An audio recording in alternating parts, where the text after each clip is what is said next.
to the stream. It is Wednesday. It is hump day. And we're fixing to play an obscure Japanese game. Everybody excited about that? I'm excited about that because this game looks super crazy. I mean, come on. It's got cat fights, bioterrorism. What else could you ask for? And over 50 different endings. Oh my goodness. Welcome, guys. Welcome to the stream. I hope you guys are having a fantastic Wednesday. I partially have had a fantastic Wednesday. So I went to work, as I normally do on a Wednesday. Went to go wash my hands, and I was like, what the ever-living crap? I'm wearing a jacket, so you guys can't see it. But obviously the pain, no, not the pain medication, the antibiotic medication I've been taking is getting to me. And I am breaking out in a rash from the stupid amoxicillin. So, yes, I was like, what the heck? I'm turning into a zombie. My boss was like, you might want to go to the doctor. You might be contagious. But I was just like, no, I'm gonna call the surgeon and be like, yo, is this amoxicillin probably making me break out? And they're like, yes. So right now, it's pretty much like down my backside and down my arms and on my stomach. It may be going down my legs. I don't know. But oh well. Well, I didn't take any more after that. So I only had one more day to take. So probably going to stop taking that from now on. But anyway, welcome guys. Welcome to the stream. I hope like I said, you guys are having a great day. If you guys are anywhere near those storms, please be careful. So yeah, please be careful about all that. And yeah, so we are going to be playing some 428 Shibuya Scramble. Super excited about this. I know some of you guys are excited about it as well. Let everyone know we're playing this obscure Japanese game. I think there was only like 4 other people playing this game today. So yeah, I'm excited. You guys excited? We're all excited. Rehthea? Oh man. Yep. Rehthea. So dead. I so did. I'm just a complete zombie right now. But yes, excited about this game. And we'll go ahead and I guess get into it. Let me go to gameplay. Right here. Bam. 428 Shibuya Scramble. I'm looking for another hurricane in the Atlantic, and it may appear to hit toward the mid-Atlantic coast. Mid-Atlantic coast. Okay, I was about to say that I'm more down, you know, I'm getting a lot of rain from it. I'm not getting like a whole lot of winds or anything like that. My dad might be possibly getting winds and stuff because they told everybody not to go to work today, and I told him to be careful. Don't want my dad to get blown away. Hello, Hammer. Welcome to the stream. How are you doing? Hammer, you missed out. I was just talking about everybody how I was turning into a zombie today. Turning into a zombie because of the amoxicillin antibiotic I'm taking for my mouth. What the heck? Ugh. We don't need to be turning into a zombie. See? Zombie. Zombie. You see all that? Maybe? I don't know. Zombie. All over the place. So, zombie. Oh, and by the way, guys, if you see that right over there, thank you, DEC Jr., for all those generous gifted subs yesterday. Thank you so much for that. And yeah, I hope you guys are going to enjoy the subscriptions. I don't have a whole lot going on right now for subscriptions on Twitch. I do have, I think, a little Charlo icon that you can use and everything like that. But yep, that's all I've got right now because I don't have anything else.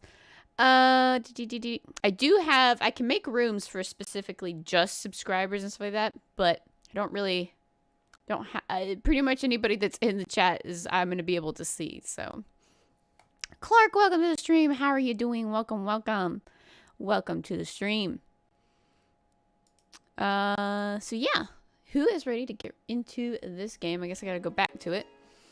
428 Shibuya Scramble. New game. Let's do it. I thought I heard something, but I guess not. Let's do it. New game.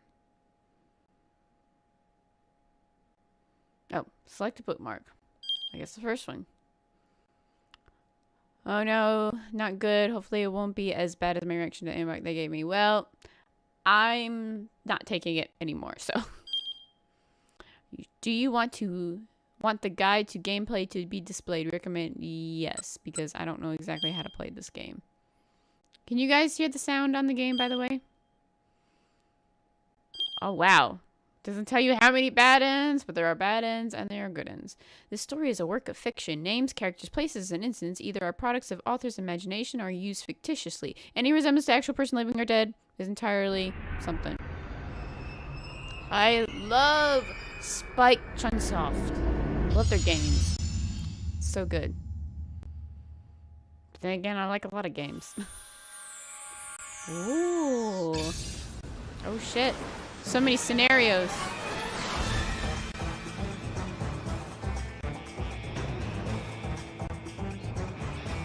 Am I supposed to be paying attention? I'm just dancing to the awesome music. Yeah, those people.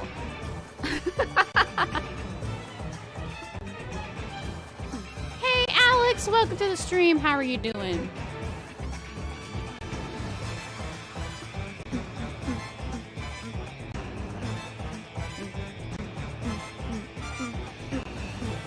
Dancing. Thought it might be showing me something, but it's just do what all does.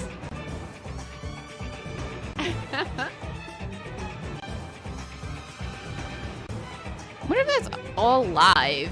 Like, I mean, not like live right now, but I mean, all of it's live action, I guess. That'd be so funny if people were making this game just like going around with the damn camcorder and made this entire game. Alex, I am pretty much recovered. I still have numbness right here in my lip. And, as I was just showing everybody, I have a allergic reaction to my antibiotics on my arms and stuff, so.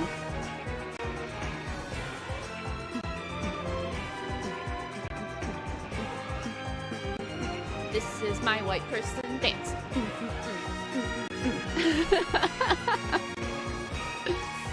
Because I can't dance. Washing the windows, yeah.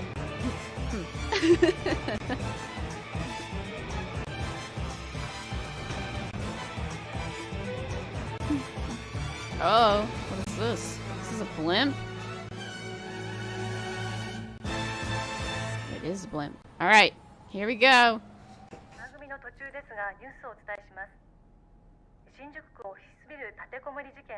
Sorry, it's all in Japanese, so you guys are gonna have to read it. Oh shit.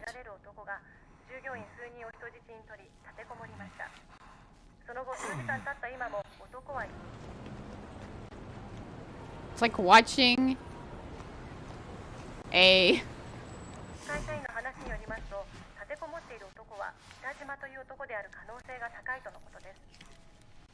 I have been deceived.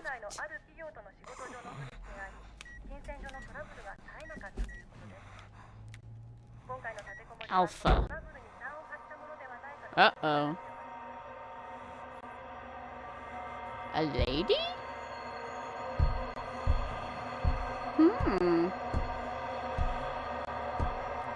And Scarecrow Man.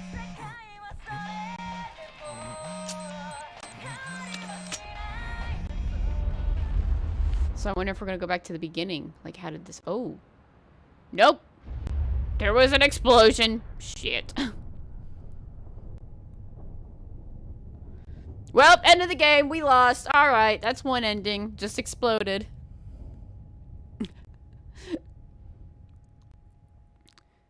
Shibuya's story is yours to tell. Over 50 different endings. I think they said there's 85 endings. 85 endings. What? Hachi. Oh, this is so cool! Oh my gosh, select a character. It's like... almost like how they would do Mortal Kombat. Jesus. Oh my gosh. Alright, as you play through the game, the various mechanics will be explained. In 4-8, you must follow the stories of multiple protagonists at once. Your decisions impact their experiences as you read the story. What does the day hold in store? Their fate is in your hands. Oh shit. Hopefully you can see them all through to the end. All 85 endings, I'm sure. To start, you have two characters, Shinya Kano and Achi Endo. Let's begin by checking out Kano's story. Okay. That's Kano's. Look at that. That's so You guys remember when you play like either Mortal Kombat or like the car games, right?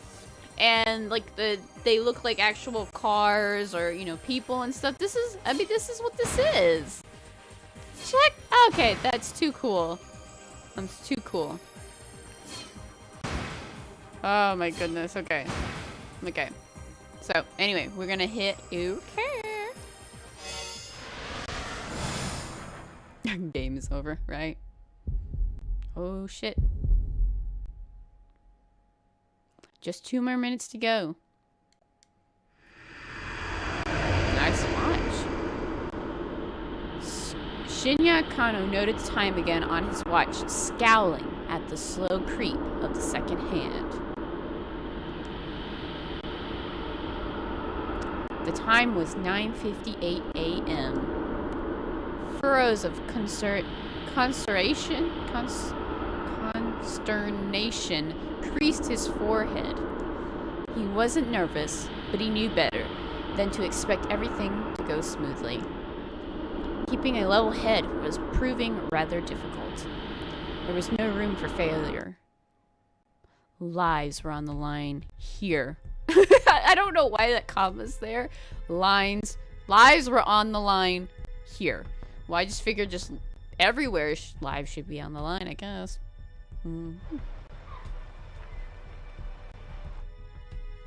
He eyed his surroundings. Looking around. Was the perp really going to show up? I think this came out in 2008 in Japan or something. When?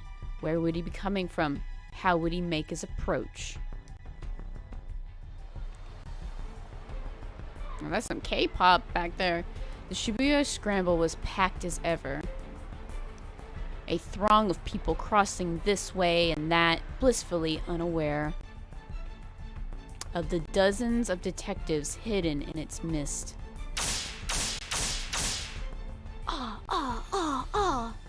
All right, another minute and a half. Hammer!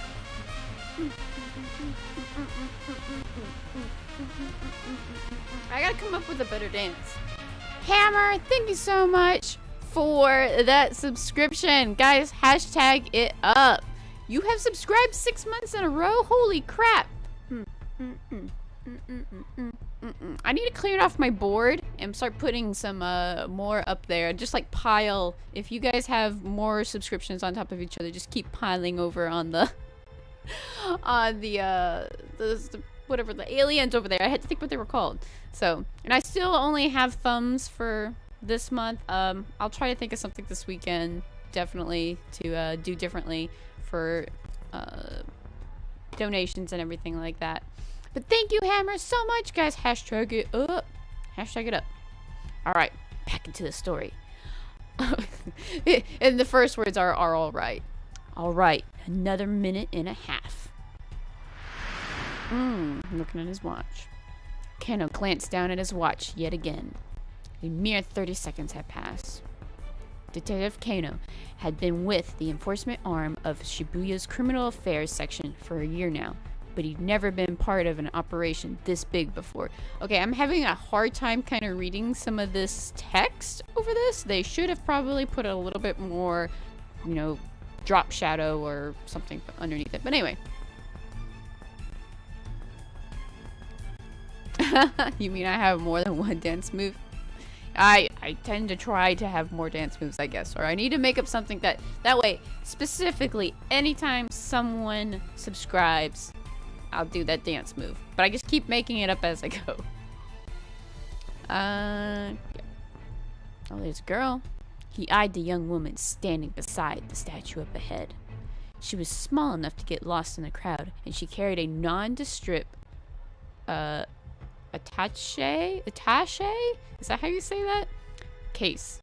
Suitcase is what it is. Oh, whoa, whoa. Hey, girly. Aren't you just adorable? Hitomi Asawa, age 19. I'm gonna say suitcase, because I don't really know what that is. It looks like a suitcase to me. Well, the briefcase. We'll go with briefcase. The briefcase in her hands contained full 50 million yen in cash. Yesterday, her twin sister Mira had been kidnapped. This was the ransom payment. The culprit had called Hitomi last night at home, referring to her by name and telling her to wait by the statue of Hachiko, is that right? In Shibuya. It was almost time, but nothing. Keno was staring fixedly at the second hand on his watch when a homeless man sitting on the sidewalk murmured just loud enough for him to hear. Come on, Keno, quit looking at your watch so much. What if the kidnapper sees you? Keno tried to look nonchalant as he lifted his eyes, but the scruffy character continued. You're too nervous. Just relax already. You're the one acting suspicious, Sasayama. Keno frowned. Why would some homeless guy be talking to me? Oh, okay. So, Yuji Sasayama was the senior officer of the Shibuya Precinct Criminal Affairs Division, 5 years older than Kano. Some words and phrases in the text appear in blue. These are called tips. Press the square to underline a tip, then press X. This will let you read some of the extra information relating to that word or phrase. So basically, it's a dictionary. There are tips containing general knowledge and ones that are 4 to 8 specific. These are marked with a little magnifying glass with a little swing and a 4 to 8 respectively. Alright. Official name, Shibuya Central Precinct. Responsible for safety of approximately 200,000 people in 32 neighborhoods, including, wow, all those places. I'm not going to name any of them because I'm going to have a hard time naming all of them, but those places, all of those. Alright, continue on. He always went a little overboard with disguises. He claimed to be all a part of the job, but word around the station that he just liked playing dress up. Hey pal, spare some change. Sayo lurched in his feet and shuffled in close to Kato. Hey, knock that off. Fitting for the part, Sasayama reeked pretty badly. Well, ain't I so suspicious now, huh? He clung to Kano with mock... What? With mock camaraderie? Despite the younger man's attempt to pull him away. Come on, Sasayama, cut it out. Some of his blithe confidence rattled Kano's nerves. Of course, there was good reason for the confidence. This was Kano and Saya's jurisdiction, but they were positioned a good distance from where the handoff was to take place. Particular region over the organization or a member thereof. Yeah, so this is basically a dictionary. So I may not read all of it, but we kind of know. I don't know if that's gonna like... I'm probably not gonna remember that, but I will hit every tip and open it up at least. Yep. The statue of Hayachi was surrounded by elite investigators from the HQ's Special Investigation Team. Sometimes 2 or more tips will appear on a single screen. Press square repeatedly to change the words that are underlined. Highlight the tip you wish to read, then press X. Continue pressing or the circle to return to reading the story. Okay.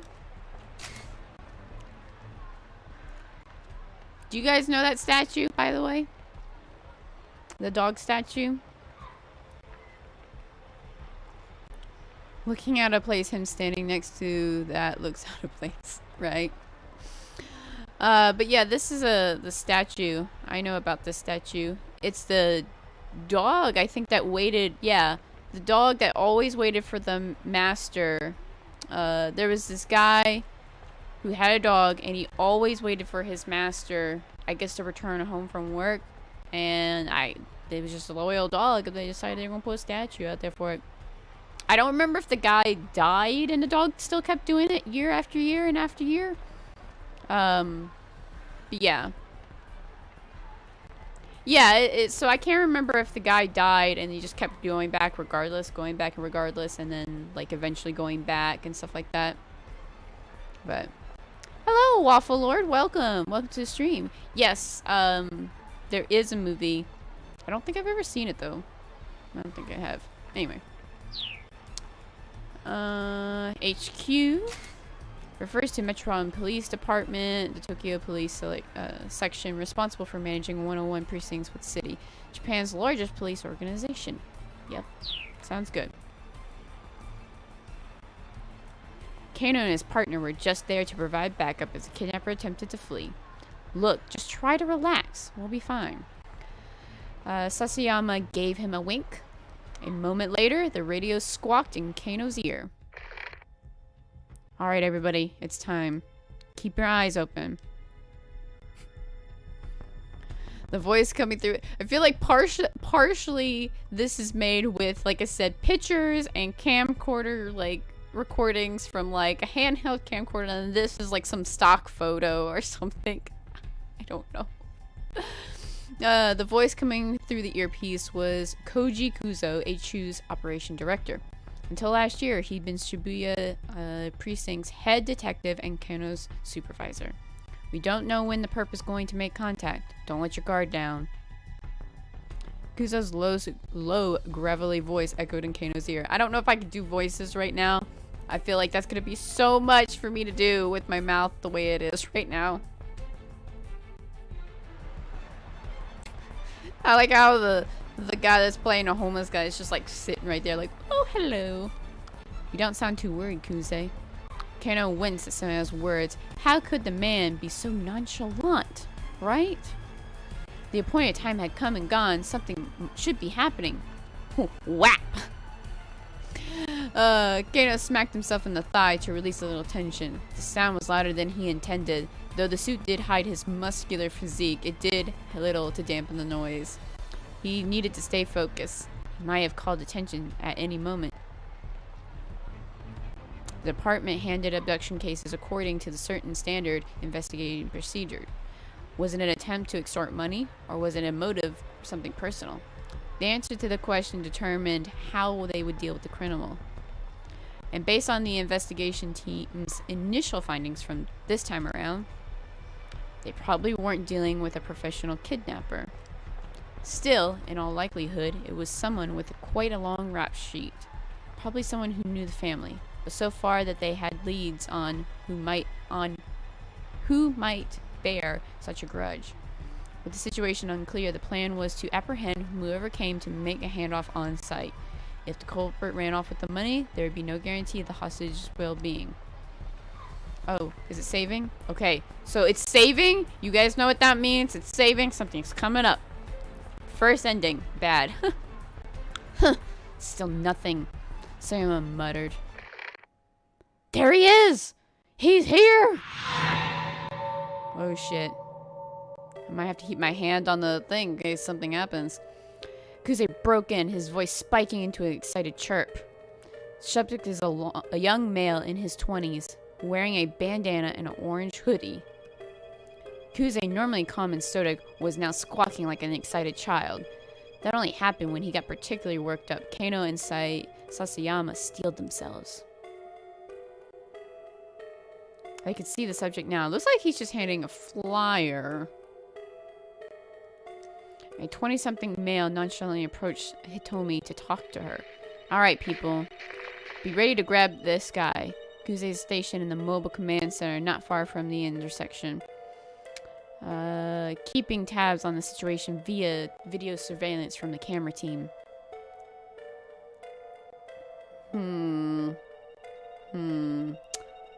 how about this? The young man started speaking enthusiastic to Hitomi. The detectives watched, uncertain. Was he really the kidnapper? Okay, so we have to choose right here. You'll encounter selections like these during the story. These choices will change the lives of other people in addition to changing yours. Own fate. Use the up-down to make your choice and then press X. The current choice will not impact you or any of the other protagonists. Okay, so they're kind of just showing you, hey, this is what you do. Has no bearing on what's going to happen, though. Alright, so we can either say, that's got to be him. Kano took a step forward, then hesitated. Or, the situation was still entirely clear. He needed to get a better look at things. Okay, if it's something like this, I'm going to ask, if it's not something I have to, like, quickly choose, I'm going to ask you guys, which this has no bearing on anything. But which one do you guys want to do? That's got to be him, A. Kano took a step forward, then hesitated. Or B, the situation still wasn't entirely clear. He needed to get a better look at things. So you want to go with A? Or do you guys want to go with B? Clark says the second one. Hammer says the bottom one. B, B. We got a bunch of B's. I was thinking B's as well.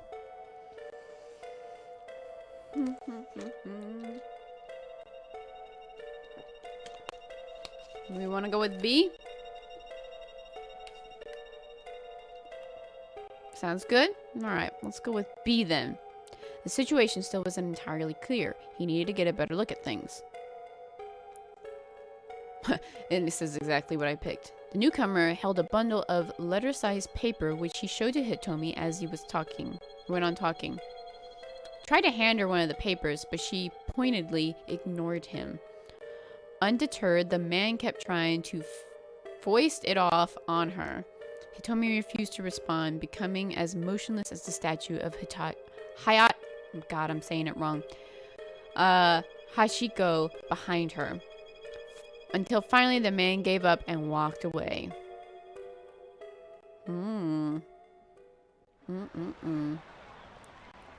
Guess it wasn't him. The guy in the back looks so drunk. Kano felt the tension of the moment linger in his spine. Guy must have been hitting on her, Sasayama muttered.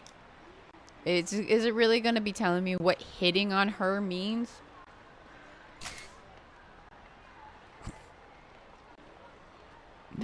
Succeeded at meeting someone on the fly, like this takes a special knack. Looks are also important. Sometimes, of course, the person is trying to get your attention out of nowhere, is just trying to make a sale, pitch, or product, or a nearby establishment. At first glance, it's not always easy to tell.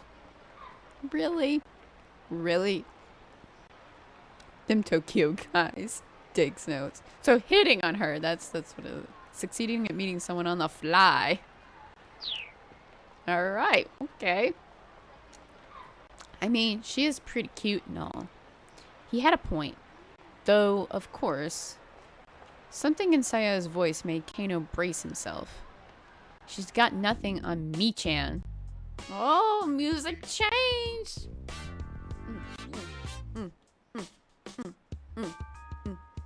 It's like changed to like half porn music or something. I need to see who Mi-chan is.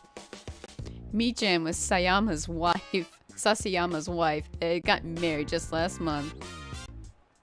Let me tell you, Kano, married life is just the best. That wig is so terrible if that's an actual wig. Jesus Christ. What is this rated? T. T for teen. Blood, drug reference, language, use of alcohol and tobacco, and violence. So no sexy stuff. Unless you consider this music sexy. I think it is. You gotta hurry up and try one for yourself. This was Sasayama's favorite topic lately, and Kano was getting more and more fed up with it. Sasayama, come on, just knock it off already. The phrase had become a common refrain of his since the department partnered them. Fine, fine. Let's talk about your girlfriend then. Huh? Now you can't be serious. Sasayama leaned in close again. What she's like? We're not having this conversation. Kano muttered, looking away. Oh, come on. My brain goes to the weirdest things. Just the expressions on their faces right now. I want to say the other guy with the glasses has a wig on too, but maybe he doesn't. Sasayama set his hand on Kano's chest, still playing the homeless troublemaker. Show me your phone. Come on. Or, I'm sorry. Let me see your lock screen. I'm making up words. Huh? Sasayama paused for the phone. You've got a pic of your girl on your lock screen, right? I do not, but he did. It was scary how on the mark Sasayama's instincts were. I feel like they're wearing each other's hair. That's so funny. Hey, cut it out. We're in the middle of an investigation. I am investigating, Sasayama chuckled as he plucked the phone from Kano's pocket. I'm gonna say Sasa. Anytime I come across his name, because it's just gonna be quicker to say. Old flip phone. His face scrunched up with the astonishment as he looked at the lock screen. The heck is this? It's not... I guarantee you.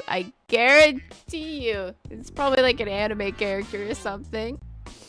Ain't this Masayama Nagahama? Ooh. A national star tends to play a heroine on national soap operas. So it's something like that. Her songs have been a series of national hits, and she's even slated to host the year-end national singing competition. Kano realized he had to bite the bullet.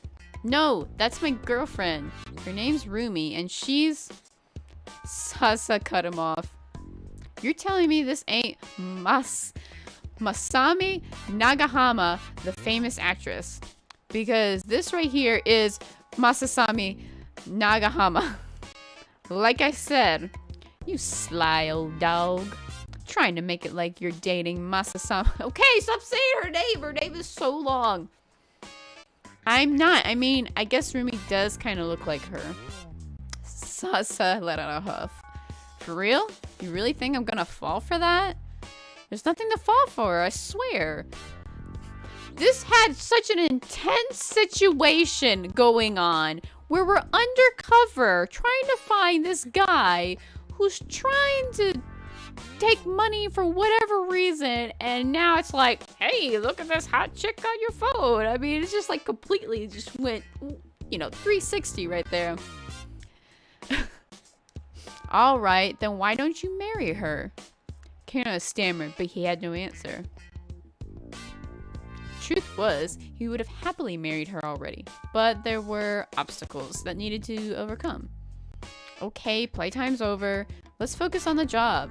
Sasa handed Kano's phone and turned his gaze back to Hitomi, which is probably going to be completely gone. She's going to be gone. It rolls right off the tongue, right? That entirely long name. Kano let a quick, uneasy sigh, but his shoulders did feel looser. Maybe Sasa had been trying to relieve a bit of tension. Maybe he should be grateful. Aw, music went away. Several minutes had passed since the guy with the papers had gone away. No, she's still there. He peered at Hitomi. The strain on her face was visible. In addition to the weight of the briefcase itself, the 5,010... Okay, why is that split up like that? The 5,010,000 yen bills in it held weighed close to 6 kilos. Her slender arms must be getting tired. Still, she refused to set the case down. She wasn't taking any chances with her sister's life. The kidnapping case had begun the day before at around 7 p.m. This is MPD dispatch. The Shibuya Precinct is reporting a missing person believed to be an abduction.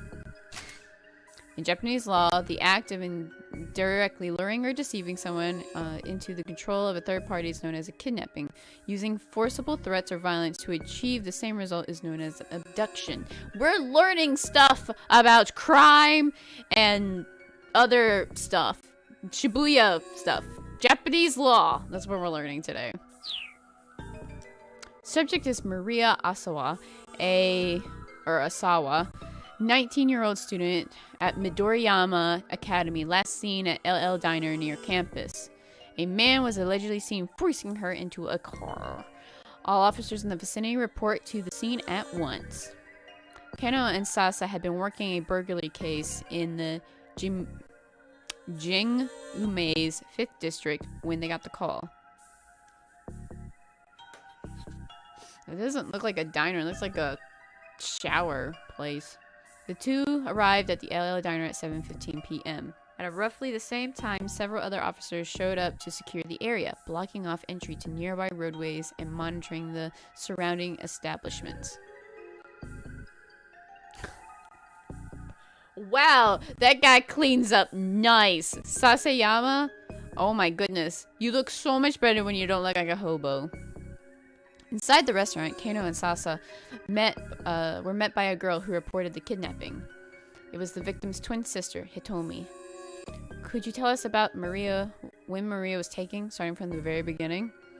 Keeping in a low voice. My sister and I, we were supposed to go to a party together today. Hitomi was trembling, her voice hoarse. But I messed up the time. I showed up right at 7, an hour later than I was supposed to. So Maria had gone alone to the party, a mixer of locals, exchanging students. Wow, I'm sorry, but what's his name? What's his name over there? God, I can't remember his name. The other one. Kano? His eyes are pretty. Dang. Hitomi, arriving late, had shown up just in time to glance out through the restaurant window to see her sister getting shoved into a car. She described the vehicle as a blue station wagon of Japanese make. Why would something like this happen to her? Hitomi held back her tears, but she was shaking all over. Did you get a good look at the kidnapper? Yes, it was a man, middle-aged. Where does white man come from? White man, why are you here? You don't belong in this game. What the heck? In the end of the stream, I'm definitely going to be a lawyer, right? Because you'll know everything about Japanese law. Oh, what is this white man doing here? He needs to go somewhere. There was another eyewitness, Leland Palmer, which he has a regular person name. He identified himself as a lecturer at Hitomi and Maria's school. So much taller, too. I saw, too. It's like Hitomi says. I heard Hitomi cry out, and so I went to look at the window. You don't sound very convincing, dude. And his Japanese was halting as if he hadn't been in the country for very long. He's white! No wonder! You don't know how to speak no damn Japanese? And I think that maybe the kidnapper was working alone. Leland explained that he had seen the man shove Maria in the back seat, then clamber into the driver's seat. If it had been an accomplice, wouldn't they have been driving? Neither Hitomi nor Leland got a good look at the suspect's face. Kano was interviewing others who had been on the scene, looking for potential witnesses, when his phone rang. It was Yoshio. God, these names are gonna kill me, except for the white guy's name. It was Yoshio, one of the senior detectives. We set up a task force for the investigation.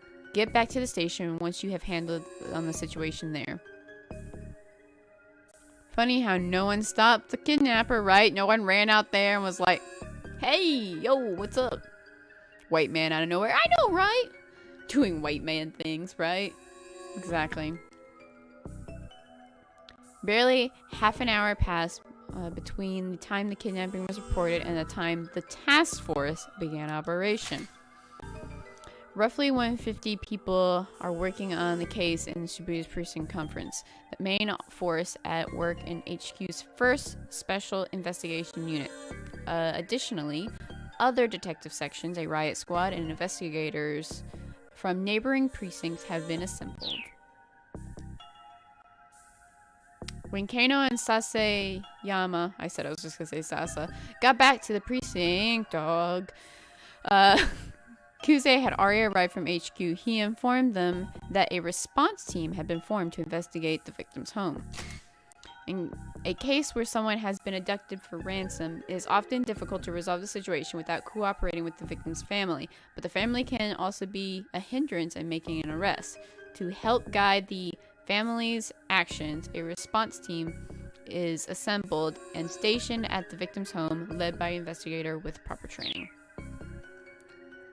Kano could feel a particular tension in the air. Unfamiliar MPD detectives scurried to and fro around the Shibuya offices. He pulled one of them aside to get a quick update. Oh, well, look at that. It looks just like Hitomi. Because they're twins. More than likely, just made a double. Just copied and pasted it. An hour had passed since the kidnapping. There had been one new development. The perpetrator had made threatening call to the victim's home. He said the following: tomorrow, 10 a.m. by Hachiko in Shibuya. Have the sister Hitomi bring 50 million yen. If not, the girl's life is forfeit. That's a different way of saying I'll kill the girl. That guy eating that banana. Look at the guy in the background too. He's just like... I want that banana. This game is gonna make me laugh so much. Kaji from the precinct was put on a response team along with the detectives from elsewhere who'd received special training in the abduction cases. Normally, a local precinct detective wouldn't have gone undercover in a victim's home. Can't skip breakfast. Kuze, however, had decided that having a knowledgeable local was crucial and had sent in Kaji along? The detectives disguised themselves as delivery people and movers to make their way inside without arousing suspicion, arriving there at 8:30. The response team had come prepared to run a trace if the kidnapper contacted the family a second time. The act of pinpointing the source of an incoming phone call. You guys knew that, right? But there was no further calls. And you know what's funny enough is you see in movies and television shows where it takes them like kind of forever to trace a phone call. Like, keep them on the line, keep them on the line. I think actually that takes like, not seconds, but you don't have to keep them on the line. You can pretty much get a location like pretty quick. So...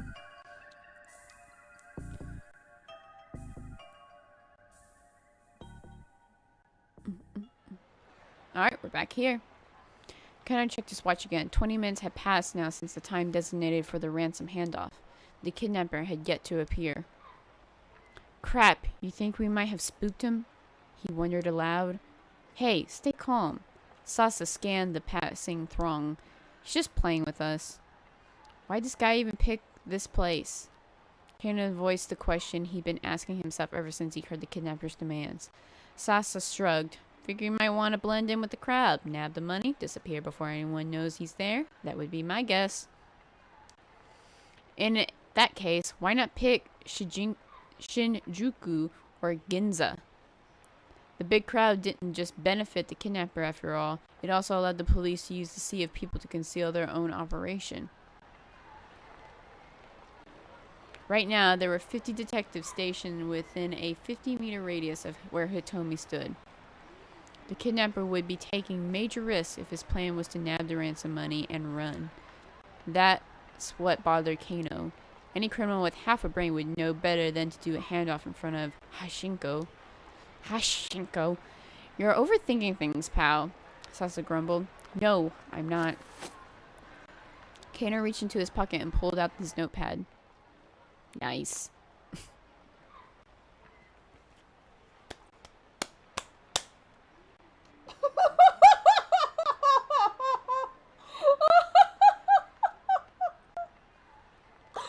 Oh my god. All I saw was literally Dick Diary. That's all I saw. Dick Diary.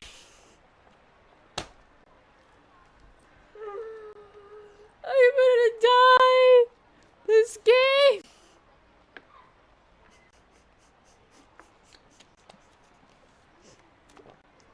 What?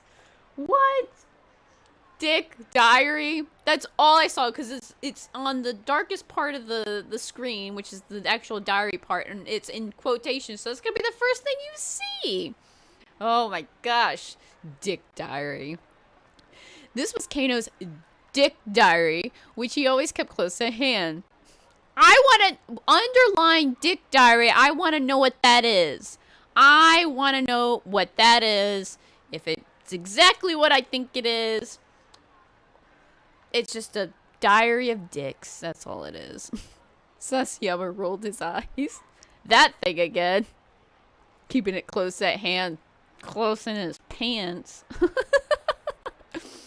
Kano ignored him, flipping through the notepad pages. Ah! Here it is! Those are dicks! I don't know what it says. I just know it says 89, I guess. Dick dictum number 89. The more irrelevant something seems, the more irrelevant it's bound to be.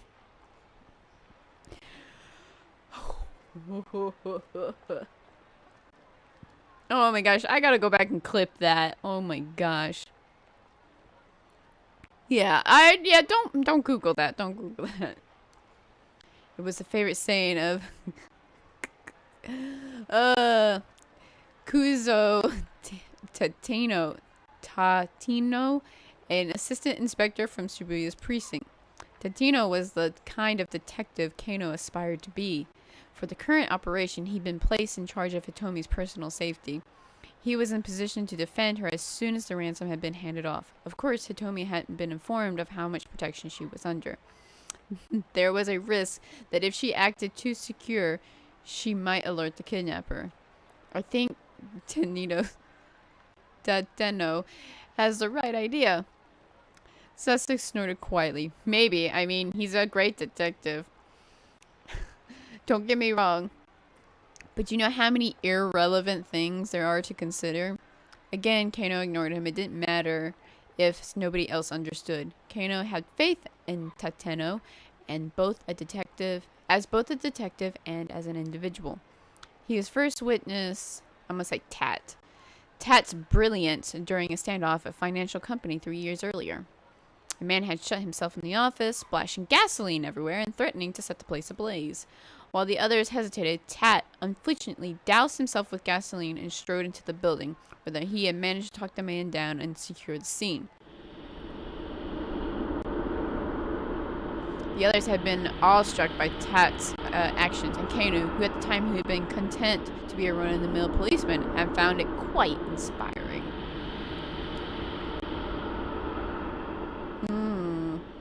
This game is hilarious. I can't wait till we get to this. There's a fucking cat. Like a person dressed up as a cat right here. We need to get to that. That's the cat fight they're probably talking about. Goodness. Still, you know. Sasa murmured under his breath. As great as Detective Tat is, it's not like anyone else in the world has ever heard of him. I suppose not, Kano said. So, he's eating a banana. Oh, only time anyone's ever heard a cop's name is if he's caught up in some scandal or killed in the line of duty. I mean, doesn't really seem fair, does it? That's the same thing with, like, big, you know, like, artists that actually paint and draw and stuff like that. Kano just shrugged. Seems it was a strange definition of unfair, really. I mean, you got celebrity chefs, celebrity hairdressers and stuff. So how come no celebrity gumshoes, you know? Huh? Look, please. Can you just focus on what we're doing here? Kano rubbed his eyes and then turned his attention back to Hitomi. We'll be here, Marlon.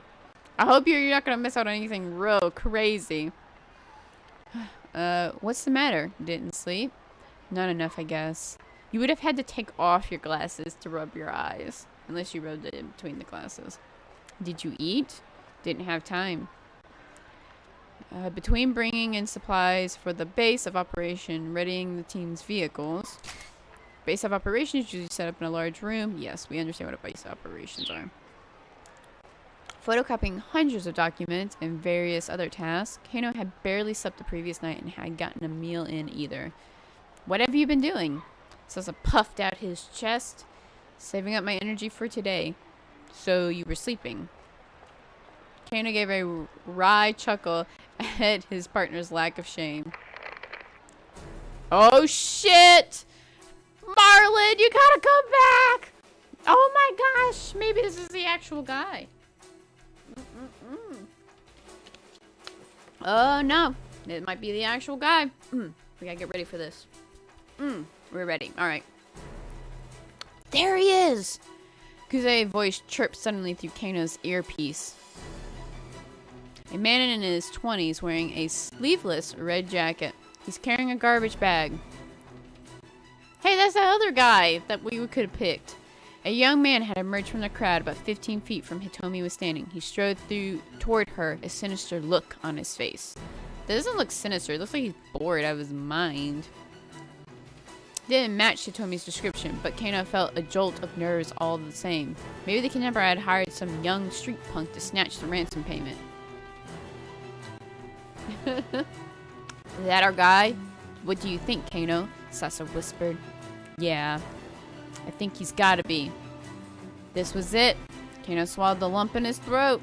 I like how he was like, he bent his knees, ready to act fast. Blood rushed to his leg muscles, banishing the stiffness that had begun to take hold. I'm gonna take this off this charger because I might need to push some buttons really quick. Could this be the culprit? Or perhaps... Uh-oh. The young man tried to snatch the briefcase from Hitomi, but she clung to it with desperate strength. Oh shit! It was him! The detectives rushed in. Whoa, hey, what the hell? The young man cried out frantically and tried to dart away. The officers closed in, forcing him bodily to the ground. Target secured. Oh jeez. I think we've got another suspect on the scene. It wasn't him. Eek! He's taking the ransom! I knew it! It's all a trick. Hey Mikey, welcome! I'm not sure if I'll be playing Spider-Man this Friday. I'll be getting it Friday, but I don't know if I'll have time to install it to play it Friday. Plus Friday is Fright Night Friday, so maybe Saturday, but we don't know. But back to the game.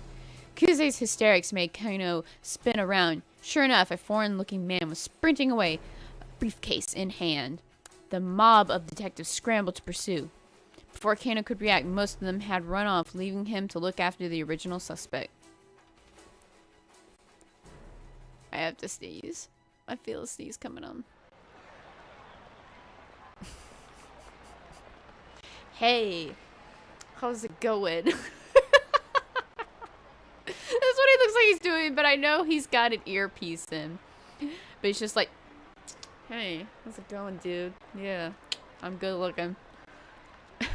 What should I do with this guy, sir? Ooh, excuse me. He might have some connection to the kidnapper. Should I bring him in? Huh? Oh, sure, that'd be swell. That'd be swell. I'm on it. With the help of one of the remaining detectives, Kano brought the suspect back to the Shibuya Precinct. Is he Asian? Kind of hard to tell. Look, how many times do we have to go through this? Cut the crap. The interrogation room, the young man who gave his name as Achi Endo, I guess he is, because he's got a Japanese type name, steadfastly insisted on his innocence. Why'd you try to steal that case? Kano watched Achi's face intently. Like I said, it looked heavy, so I just wanted to try to help her out.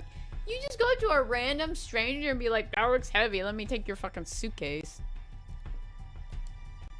It wasn't inconceivable that a young guy would want to help out a pretty girl, but Hitomi had just been standing there, hardly in desperate need of assistance.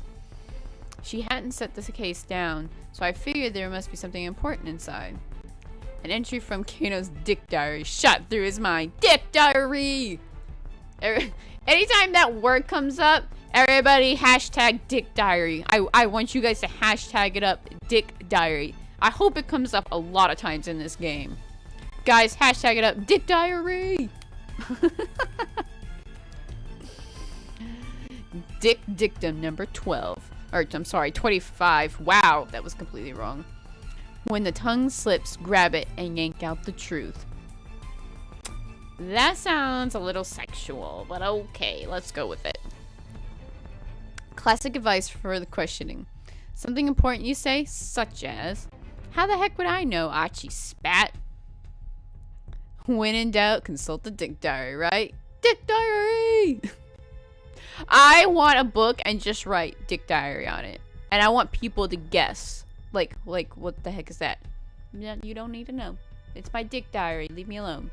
I'm going to remember all of these. I'm going to write them down in my book. So I have a dick dictum for everything. Oh, gosh. He huffed and then slumped back in his chair. Like that. The standard textbook back and forth had been going on for nearly an hour. Kano didn't mind. Chasing down criminals was as well and good, but questioning suspects was another key part of the job. Plenty of off-the-scene work went into cracking a case.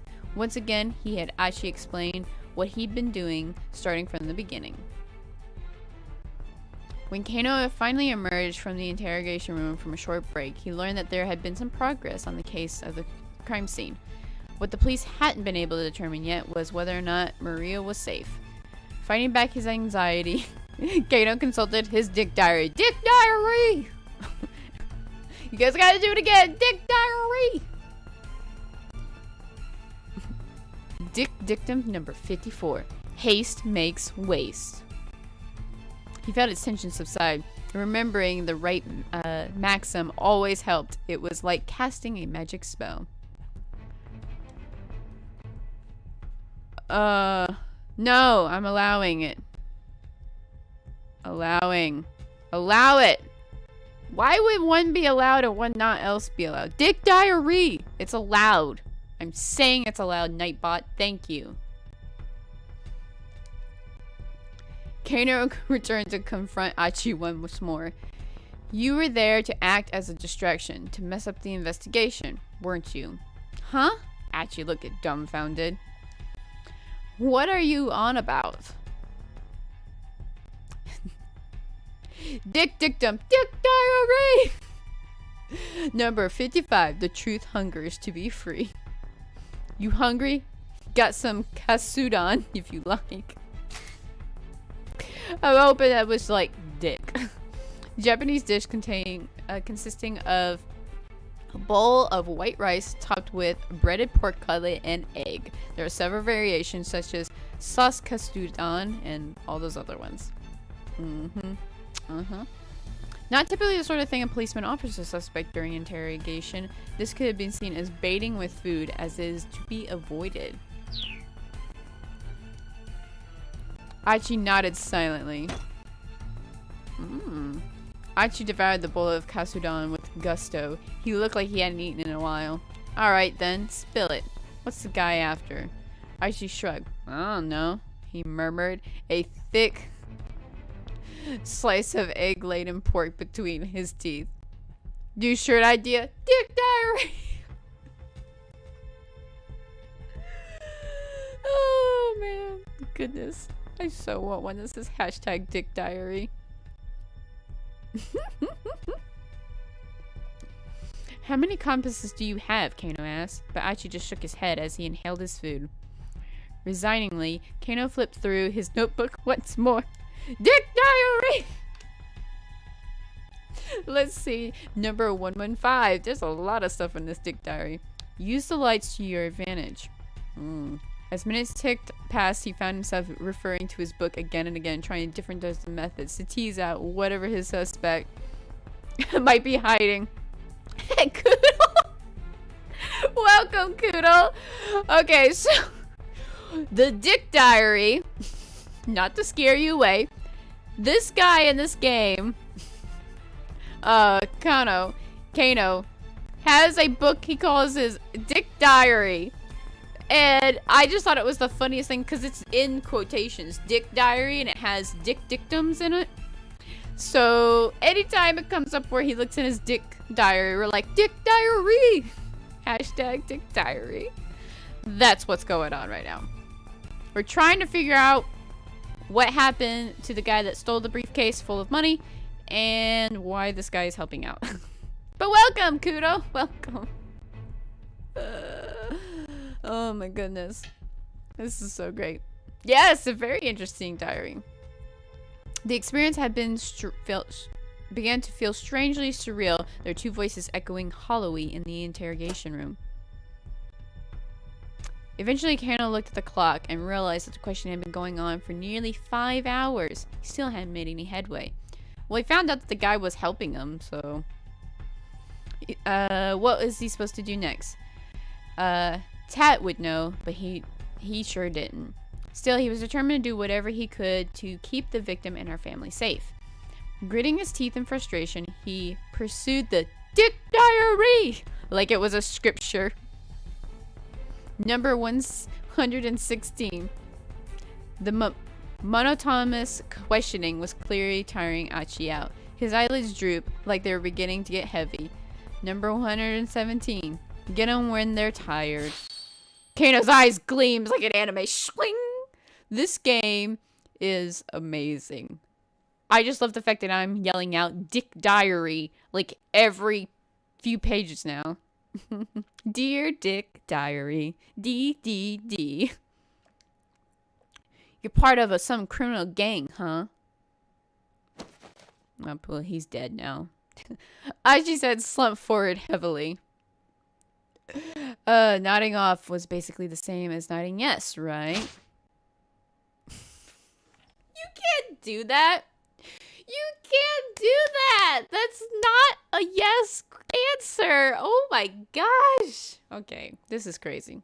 Mr. Kuze, I did it. Young guy we grabbed on the handoff, he finally confessed to the crime. What? What are you talking about? Laughed in disbelief. We're just about to apprehend the mastermind here. Huh? Kano clutched his cell phone dumbstruck. Listen, why don't you, look, just wait there at HQ, okay? No, it can't be.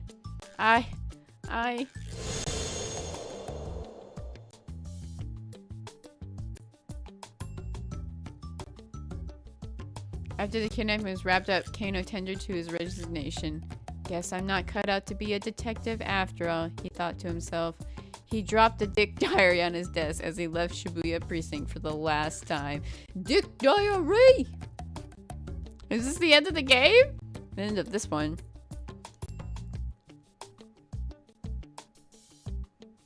He's a very bad detective.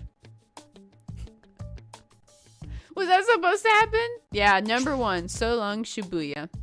Kano wound up with a bad end. However, that does not mean the choice you made for Kano was the wrong one. One of the other protagonists, Achi, had an impact on Kano's fate here. You can avoid a bad end by making proper decisions in another character's story. For a detailed hint, check the tip by underlining the bad end title, then press X.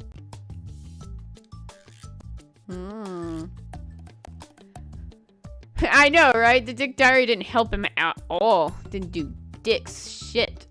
His intention was not to arrest suspicion of his diary. He was wrong.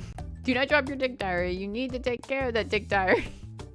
Dick Diary. Oh my goodness, Dominique, thank you so much for following. Dominique, we got a bad ending already, but this was kind of like a tutorial type thing, so. But welcome, Dominique, how are you doing? Oh my gosh, this is making me laugh so hard. Dick Diary. I bet you everybody, if you just go hashtag Dick Diary, well, don't do that. Don't do that. I was about to say, I kind of just want to go in there and just like secretly type in a like one of these little I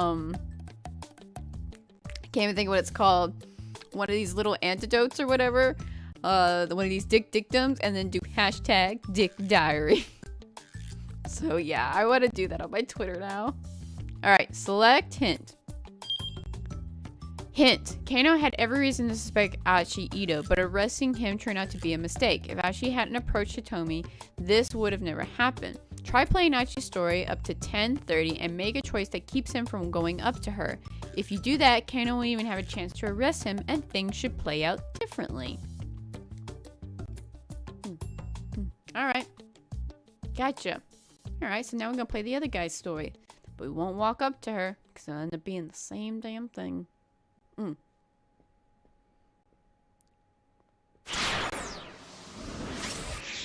Yes. You can now select Achi, one of the other protagonists. Let's follow his story. Yeah. Let's do it. What's the time chart? Oh, we can't do that right now. Okay. This is so cool. I love it. Oh, shit. Is he naked? Oh. Don't show his booty. No, he wasn't naked. Ah! I love this game. Oh. Achi Endo called out at the door to his father's room.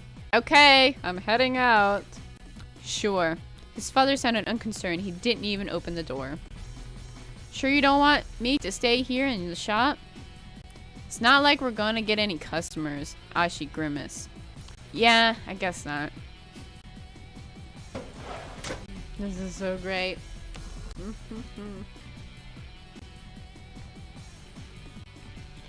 This is so good. I love it. The drawer by the front door had a stack of heavy-duty trash bags. Achi pulled a few of them out.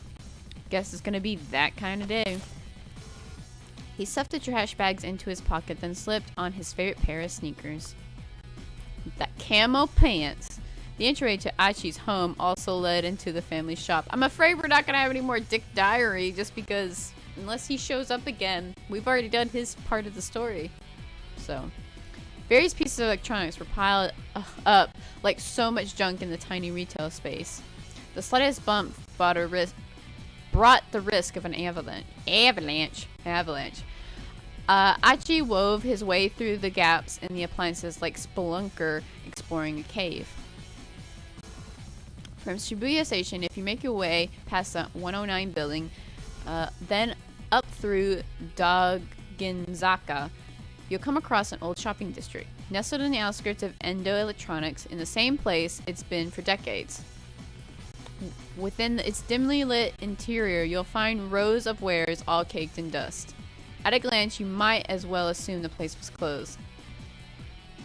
Right, might as well stop playing the game. No more Dick Diary. A mom-and-pop place like Endo couldn't compete with the big consumer chains booming throughout Shibuya. So far, the store had remained in business thanks to the locals who appreciate that they made house calls to do repairs. But things weren't looking good for the future. Achi, the eldest son, and nominal successor to the business, had no interest whatsoever working there. Hey Paul, how's it going? Thank you. It's my Captain America tank. And I'm getting actually kind of warm, but I don't want to take this off because I've got that rash all in my arms. Let's see. As she stepped out of the shop and into the sunny morning air, the good weather lifted his spirits. Alrighty, time to do this. Are you alright? He unfurled one of the big garbage bags who caught the wind and fluttered like a cape. Then he slowly made his way towards Shibuya Station, scanning his surroundings all the while. Sheesh, this place is filthy. He paused to pick up the plastic bottle that had been tossed on the ground. Then, with a heavy sigh, he slipped the crushed receptacle into his trash bag. Look at him cleaning up so good. He'd been picking up trash around town like this for 6 months now. It had gotten so that the sort of garbage most people would hardly notice stood out to him like a sore thumb. Most days he filled his trash bag to the top by the time he made it from his house to Daginzaka to the train station. Today he was halfway to the station when an anxious woman's voice caught his attention. I'm sorry. I'm in a bit of a hurry here. Look at these guys! All like some, what is that band called? Looks like a... God, Gacked? is like a real life anime guy. Seriously. He is gorgeous. He looked up and saw a timid looking woman being confronted by two men, one with brown hair and one with black. From the look of them, he guessed that the men were scouts for some hostess club. He ran into this sort of thing pretty frequently on his trash cleaning walks around town.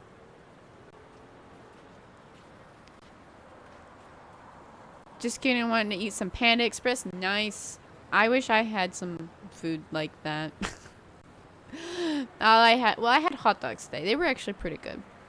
But lately it seems like all I've been eating is bread, and you know, because it's softer and easier for me to eat. But all right, another kind of trash to take care of. The girl's like, I wouldn't be doing that if I were you. Aichi quickly interposed himself between the girl and the two recruiters. Hey, can't you see that you're bothering the girl? Huh? Who the hell are you? The two men glared. Take a hike, pal. Aichi stood his ground. Look, she ain't interested. I'm gonna have to find some other mark. The hustler's annoyance turned to open rage. The dude thinks he's Skillrix, right? I think they all think they're from Malice Miser or something, which Malice Miser is amazing. I'm not making fun of Malice Miser. I actually do like Malice Miser. Soup would be good, but it's hard to find soup that doesn't have a whole lot of sugars in it. Well, listen to you. Got a bit of a mouth on you, huh, buddy? The brown-haired thug smacked his lips like he was chewing gum, like a dog worrying a bone. How about we take this someplace more quiet, yeah? Okay. What this? I love this as dictionary for words that everyone pretty much know what this means, okay? What this means can depend on the person speaking. To a young woman, let's go play something more quiet might suggest a cafe or a park. But to a street punk, it might mean an alley where passerby are unlikely to interrupt as they pound the guy's face in. That's right.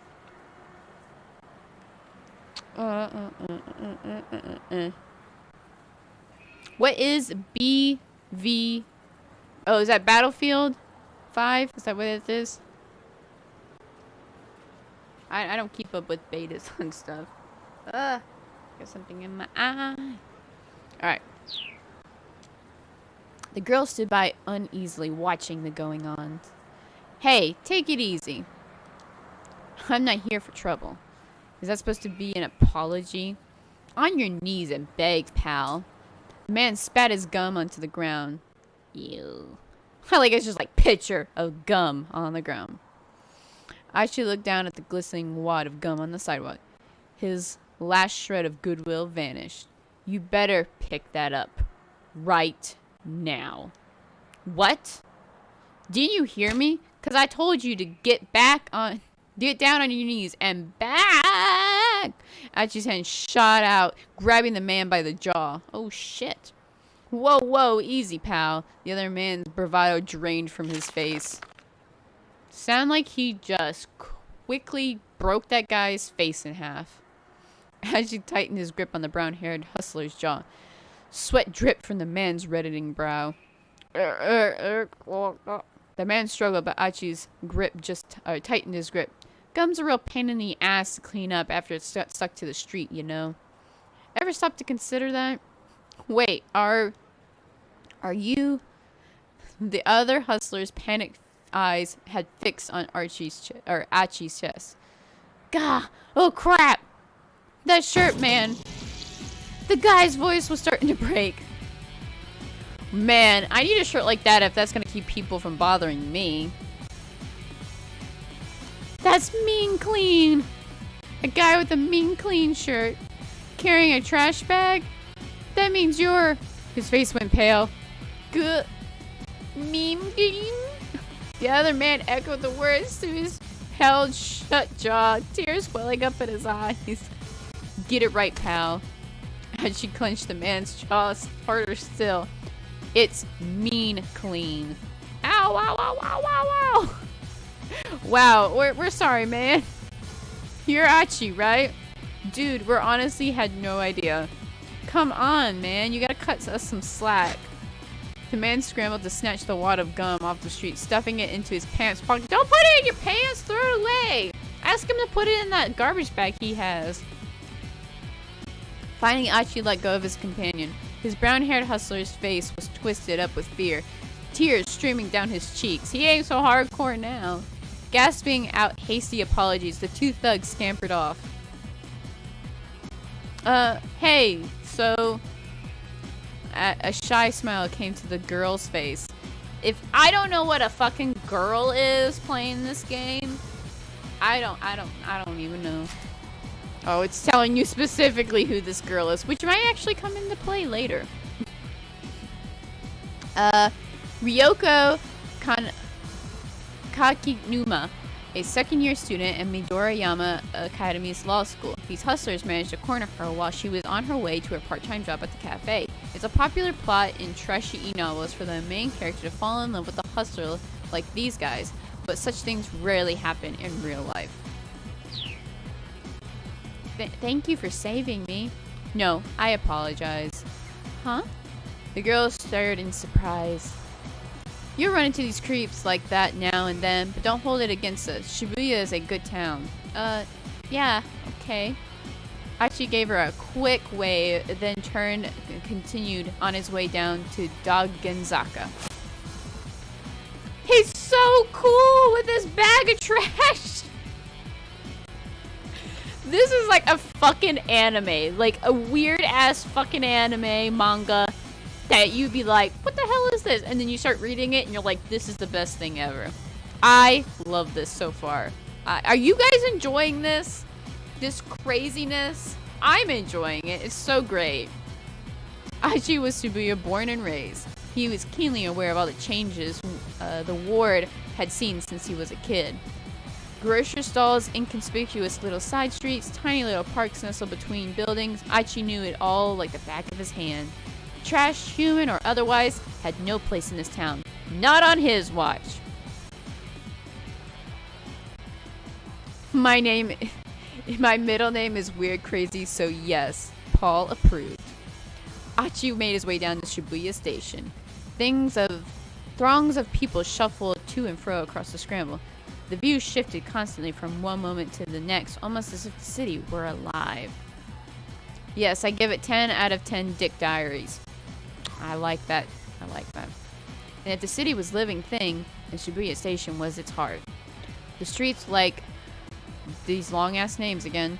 Bunkamura Dori and Center Guy serving as the arteries pumping a bloodstream made of people.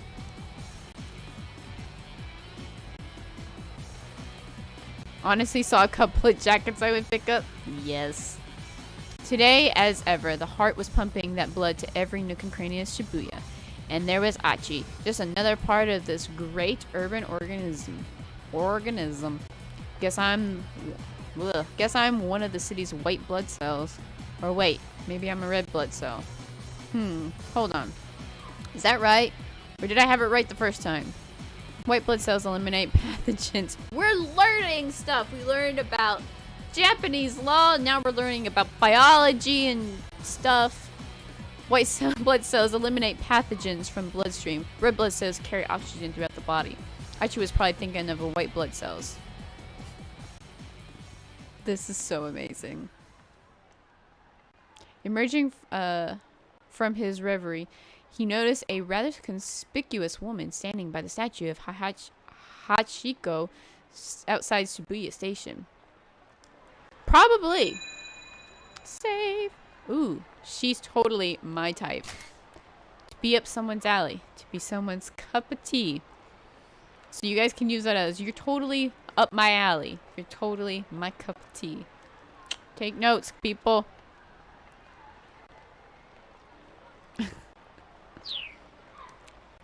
Wonder if she's a model or a small-time actress or something. Looks like she's waiting for someone. Probably another guy. Dang. Good looking as she was, there was no way she would not already taken. What kind of guy scored a girl like that? Probably the rich-ass CEO of an IT company or something. Crouching down to tie off his trash bag, he continued gazing wistfully at the girl. Then he noticed something peculiar. She was carrying a briefcase. I don't know what that word is, so I'm saying briefcase. The kind a businessman might use. It was a larger case and apparently so heavy that she was struggling to hold it despite using both hands. Alright, so we obviously, this is going to say we've reached a decision point where we don't want to approach Hitomi. So we're going to go ahead and choose the one where we don't have to approach Hitomi, because that's what they said, to make the other guy's outcome different. So,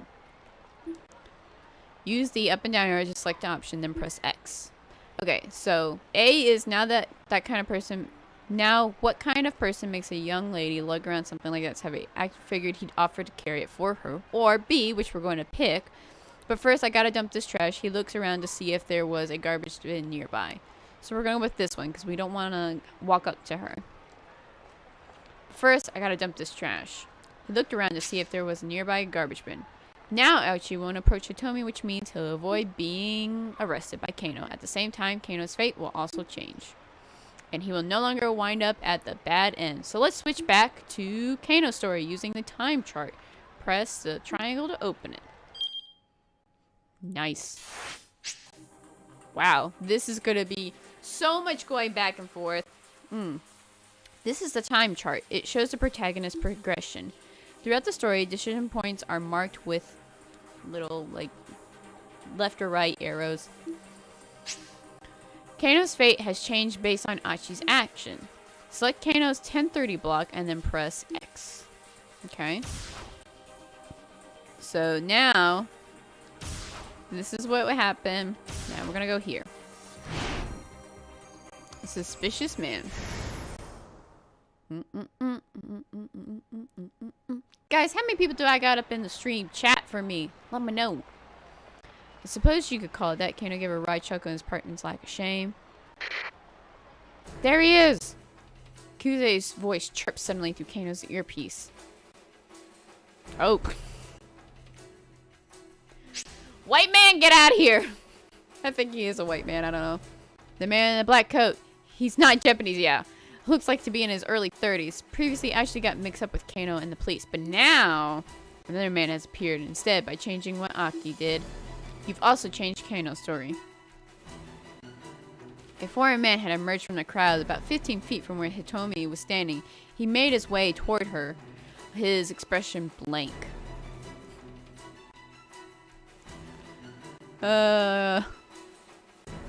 You see 13? Cool. Thank you. Thank you. Guys, share this.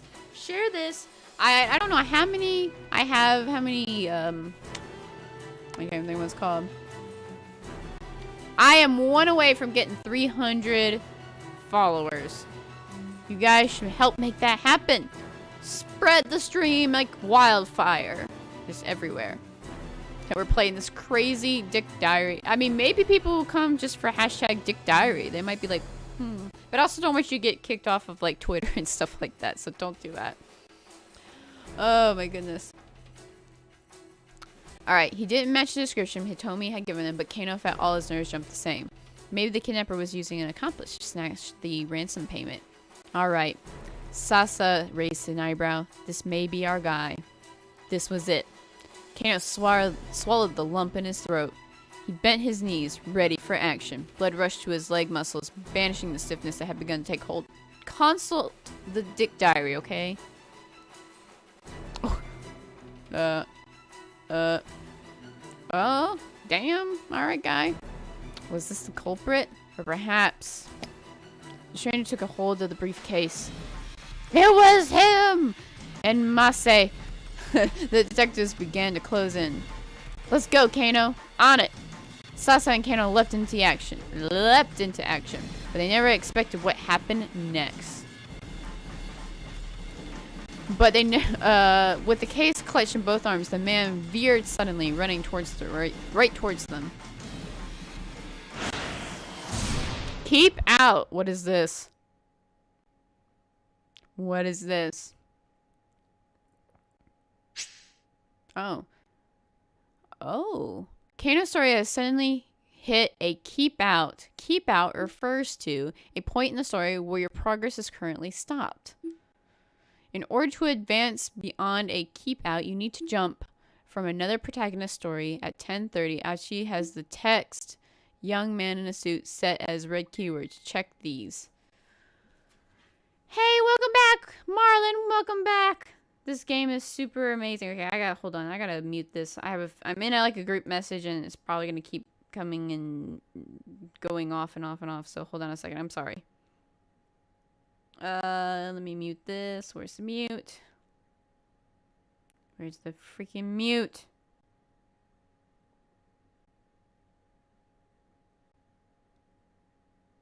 Thought I muted that. Until I turn back on. Okay. Okay, now it should go.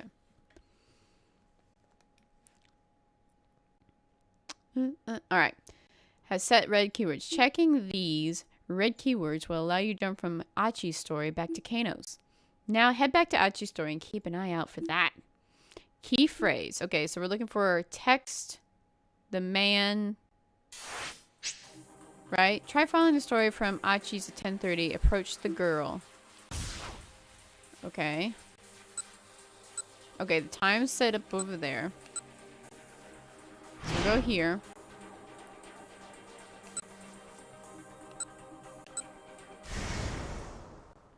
I think this is right.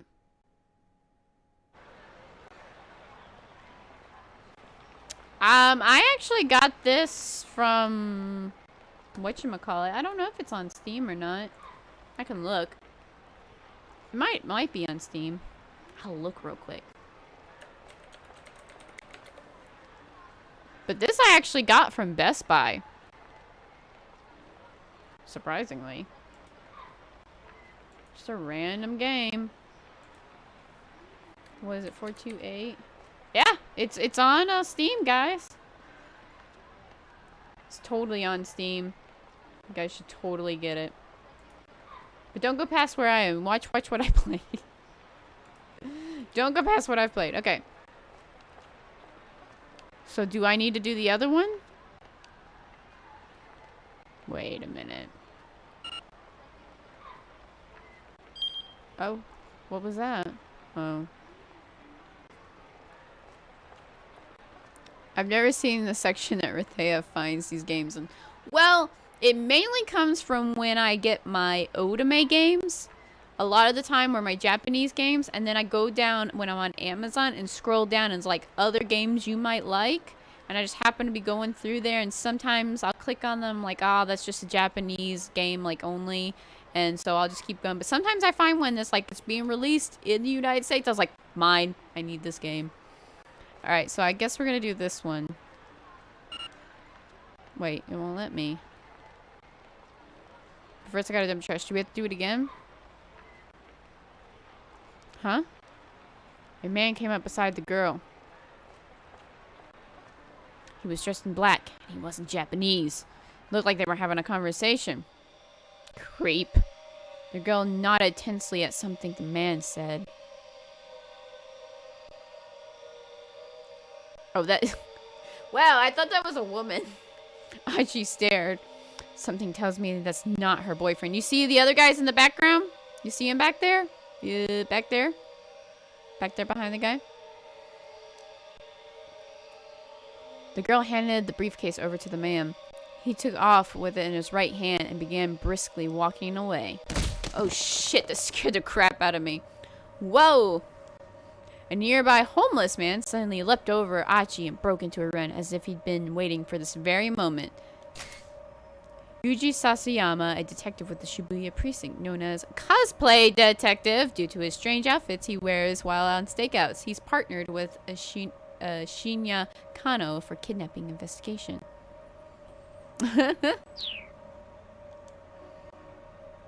Sprinting alongside with him was a young man in a suit. Some words and text appear in red. Red text denotes important keywords that let you jump between different protagonists' stories. This allows you to shift between characters at a specific point. These also allow you to clear out a keep out in another character's story and let you read on. If you come across text, press Yep, that to underline it. Press X. A window will appear allowing you to jump from one protagonist to another's at the point. Then press X to continue. The other character's story will after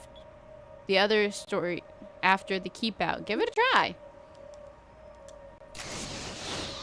Nice. It's like an action game. This is so cool.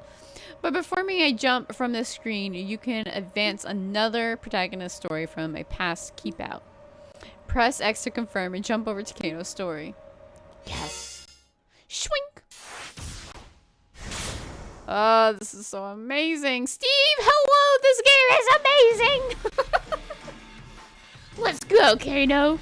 On it.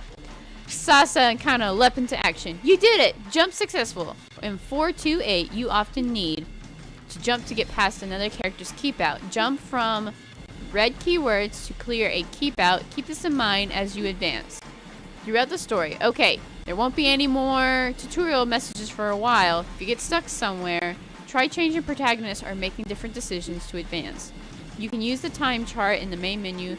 From the main menu, you can access gameplay explanations and adjust settings. Press triangle to open up the time chart and the options to open up the main menu.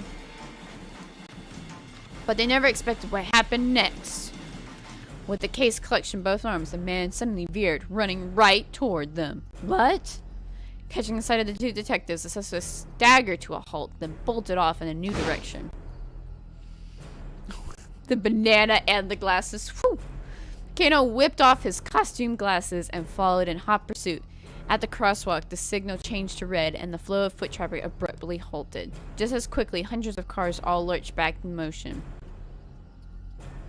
There was no escape for the culprit now. Or, so it appeared.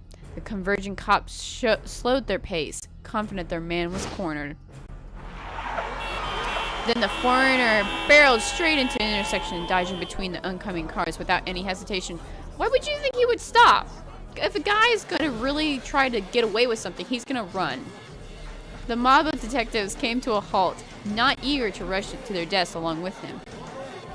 Kano, however, remained in hot pursuit, charging into traffic at the crossing. Kano, are you crazy? Come back! Kano heard Sasa shouting, but his feet kept carrying him onward. Oh shit. With shouts and sirens echoing all around him, Kano closed in on the foreigner. Just a little closer, maybe tackling range. Hey Jimbo, welcome! Welcome to the stream.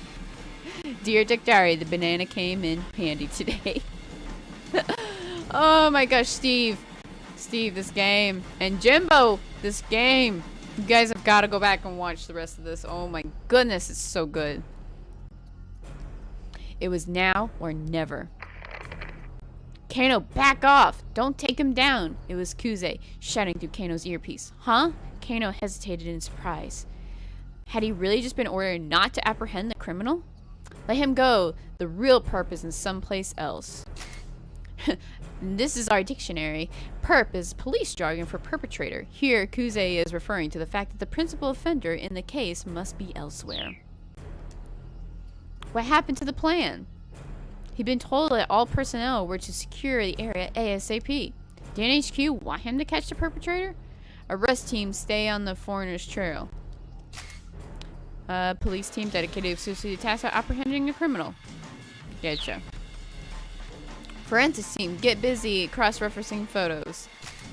Team deployed by the MPD to handle the actual tests and techniques of on-scene investigations, such as collecting, comparing fingerprints, and analyzing photos and suspects. Even if the foreigner was only an underlying hired for the one task, police now had tipped their hand what they've been lying in wait. They did not lock things down now and get info from the kidnapper, a girl's life would be at stake.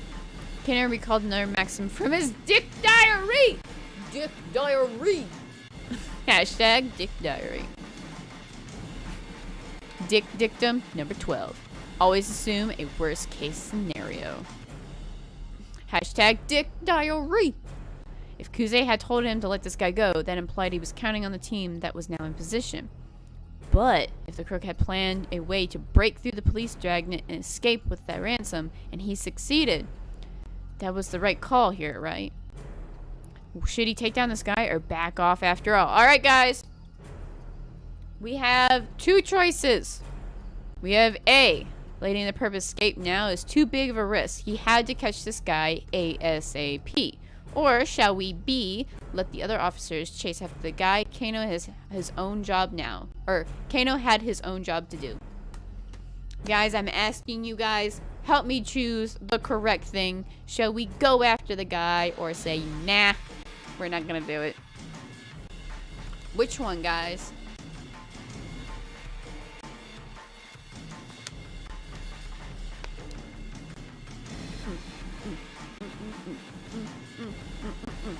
Need your guys' help.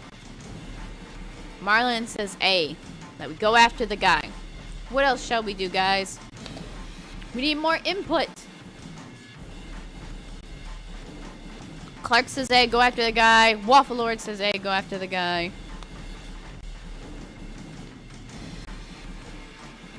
Ferris says go after the guy as well. I think we're getting all A's on this now.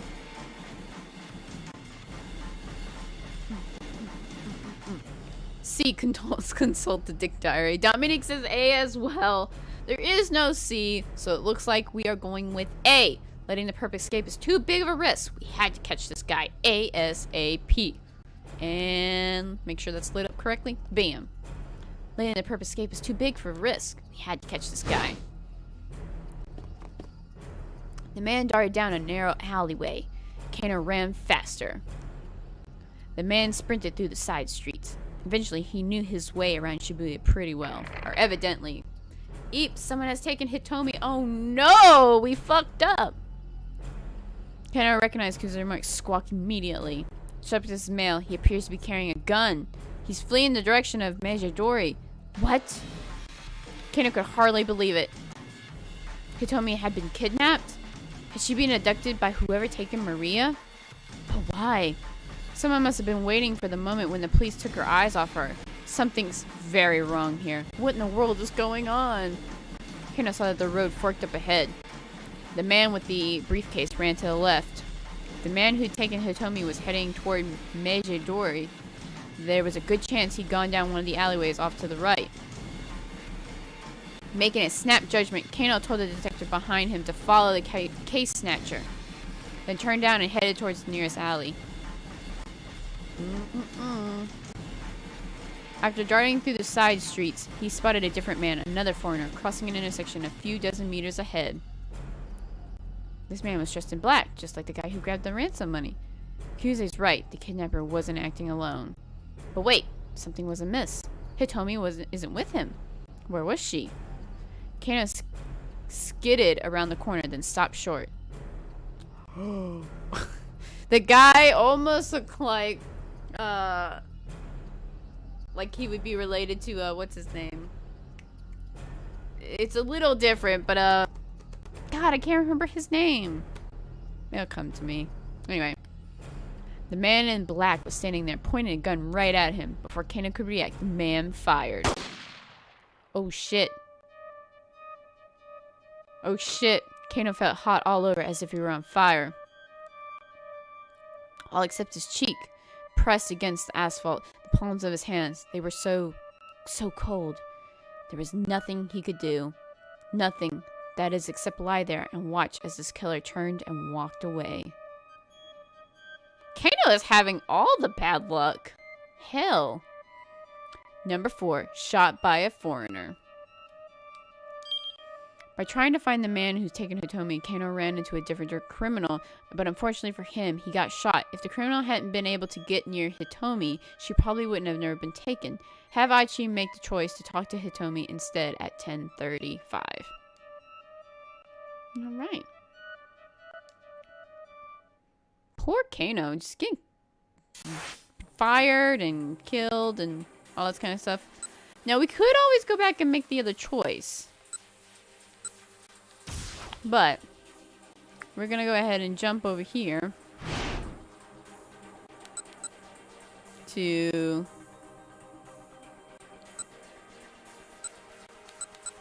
should we jump back to this?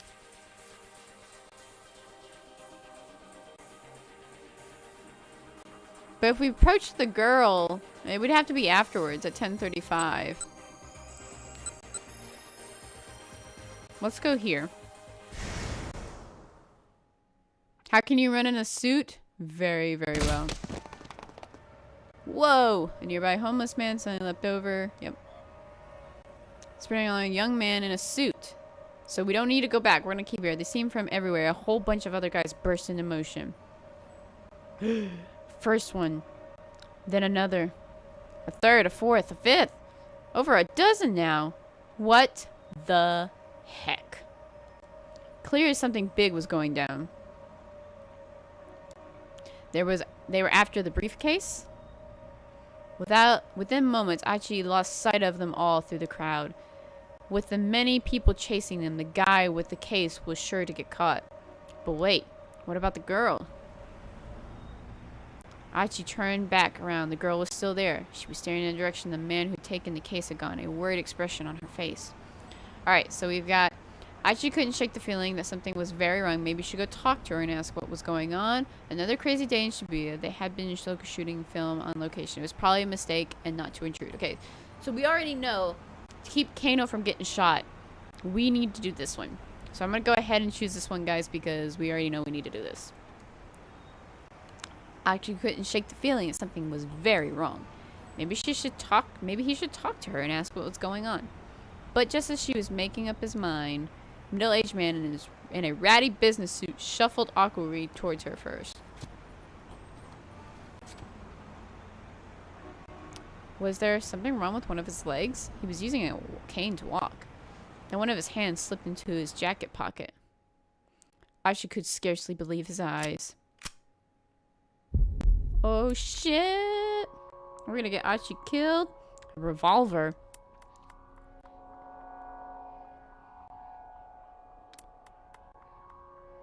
Damn. With a single fluid motion, the man lifted up the gun and pointed in the girl's direction. He was aiming right for her head. Huh? The girl noticed the man with the cane now. Seeing the gun pointed at her face, she froze in fear. Aki didn't hesitate. Hell yeah! Breaking to a full run, he tackled the gunman with all his might. Caught off guard, the man sprawled to the pavement. But the would-be assassin kept hold of his weapon and quickly scrabbled back to his feet. Aki knew he had to act fast. It's so cool, it's like us. He grabbed the ashen-faced girl by the arm and attempted to drag her away. This way, he shouted. She just stared at him, uncomprehending. Oh, wait, no. Okay, I was about to say he didn't have the gun, so was he the one that was taking her away? But he doesn't have a gun, so. Trembling like a startled animal. Come on, run. Finally, the girl snapped out of her daze and gave a fearful nod. Okay, so we have the police box, let's go, or let's just get out of here. Which one should we do, guys? Police box, let's go, or let's just get out of here.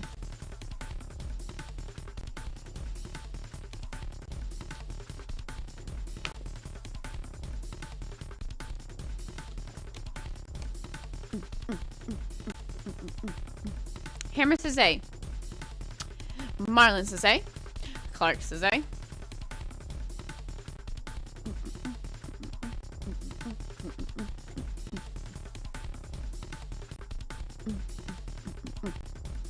Alright, I'm gonna real quick go to a break. Real quick, I know we're at like a really important point with this, but I'm gonna go get something to snack on. Another bottle of water. Because doing all this talking is making my throat very dry. So you guys think. We've got a couple of A's already. You guys keep thinking on that. And I will be right back. Don't you guys move anywhere. This is exciting. This is an exciting game. So don't you move.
Alright, guys, I am back. Got me some water. I got me some low sodium V8.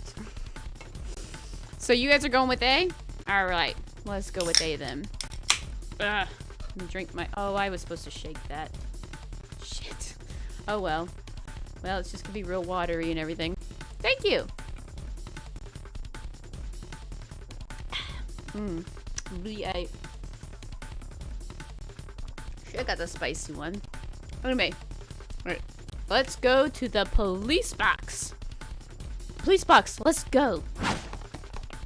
Still pulling the girl by the hand, Aichi headed for the police box station outside the train station. I can't really stir it. It's inside this very tiny can. I can't use a straw. Can't use a straw when you have your wisdom teeth taken out. It's empty. There are always policemen staffing these things, but why did it have to be unmanned now? Aichi flashed a worried glance behind him and saw the assassin in pursuit like man possessed. Yikes, this is no good. Not good. There was nothing they could do but run. With garbage still in hand? I thought he threw that garbage away. Oh, a straw to stir? I don't know if I have any straws. With the frightened girl in tow, Aichi ran beneath the JR Yamamoto Note Line Railway. A railway loop line that services the Tokyo Metropolis. Typically, the morning rush is quite intense with the stretch of, yes, all of that. All of that. Centrifugal force fan motion. Like this. This is what you want me to do? Ah. Delicious. Don't worry, just trust me, he told her. But first... They sped past a convenience store where an employee was cleaning up the sidewalk. Here, take this, will ya? She tossed over the bag of trash. Huh? Wait, what? This way. They slipped through the crowd and into a nearby back alley. But this way's a dead end, the girl said breathlessly. Like I said, just trust me. Stopping abruptly, Aichi kicked down a wooden plank covering the gap between the two buildings, clearing the space that a person could fit through. See? We can get through here. In you go. But the girl just stood there, looking terrified. What's the matter? Aichi asked. Come on, you gotta hurry. But I... She looked at him as if he, too, was about to pull a gun on her. He could barely blame her. After all, he was just some random guy who had turned up out of nowhere. But this was no time for dawdling. The man with the cane came at the end of the alley. If they just stood there, they were going to catch them. Okay, sweetheart, hear me out, he said in a rush. The V8 Energy Orange Pineapple is good. It's got a lot of sugar, though. That's why I got the ones with the vegetables. Because this one only has 5 grams of sugar. The spicy one's better. And I got the little sodium just so it's not a whole bunch of salt. Spicy one's better, but it's very spicy as well. The name's Aichi Endo. I live in the neighborhood and I'm not the kind to idly stand by when a girl's being chased by a killer. So please just trust me and I'll do my best to keep you safe. He hoped the look in his eyes could convince her that he was being on the level. After a painfully long moment, the girl nodded in her acceptance. Phew. Right, let's start with this. They had paused between an enormous stack of beverage crates. With a quick shove, Aichi knocked over the whole pile, sending it cascading across the pursuer's path. Oh, he's so mad. Now, that was a close call. We still don't know what the guy's face looks like, though. The man with the cane was floundering, struggling to get past the fallen crates. My bad, man, Aichi called out. Mind cleaning that up for me? What an asshole. That's so funny, though. The man scowled back at them and fumbled for his gun. Aichi flashed him a wave goodbye and then slipped between the building with the girl.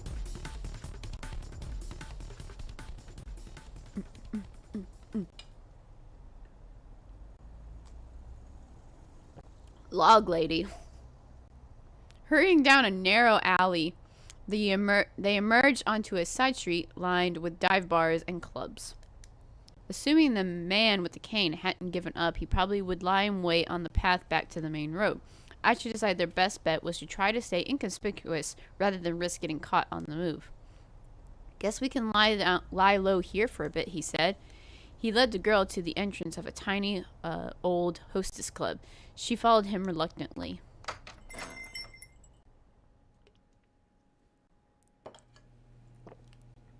Archie flickered the switch inside the front door, and a chintzy chandelier glowed to life. He sat the girl down on a small sofa beside the counter. She gave him a worried look. Archie felt a pang of embarrassment as he realized what she must be thinking. Oh no, don't get me wrong. I'm not going to try any funny business. Someone I know used to run this place. I'm not in business anymore, so I figured we were safe. Or they're not in business anymore, so I figured we're safe. The girl chuckled at his evident discomfort. All right then, she said. So, we good? We're good. Okay, well, good. Archie made a vague attempt to straighten his disheveled clothes. So, how about some introductions? I'm Archie Indo, like I said earlier. You can call me Archie. I'm Hitomi Asawa. You can call me Hitomi, I guess. With each new word out of Hitomi's mouth, Archie felt his heart sing. She was charming, personal, just about everything her was captivating. Archie had never met another girl like her. Archie? Blah? Is something the matter? You were spacing out there for a bit. Archie shook his head to dispel his daze. Damn it, this is no time to get all starry-eyed. He needed to think of some way to keep her safe from the guy who was after her. Look, can you tell me what the heck is going on? Please, I need to know if I'm going to help you. Right, okay. I'm not really sure where to begin. Hitomi looked down, lost in thought. Apparently hers was a long story. Alright, she said at last. I guess I'll just explain things as they happen. Wait, hold up. Could you keep it simple as you can? I mean, I'm not really the sharpest tool in the shed. Complicated explanations aren't exactly my strong suit. Okay, Hitomi chuckled. I'll try my best. She got comfortable and then started her story. Getting all comfortable. So last night, somebody abducted my sister. The kidnapper demanded that I make a ransom handoff personally. He told me to stand near the statue of Hachiko in Shibuya at 10 o'clock in the morning to make the exchange. So I did. And this man came. Whoa. Wait, I didn't press a button. Came by, and yeah. I don't think I pressed anything. It just kept on going, so. Probably because you don't have a dick diary.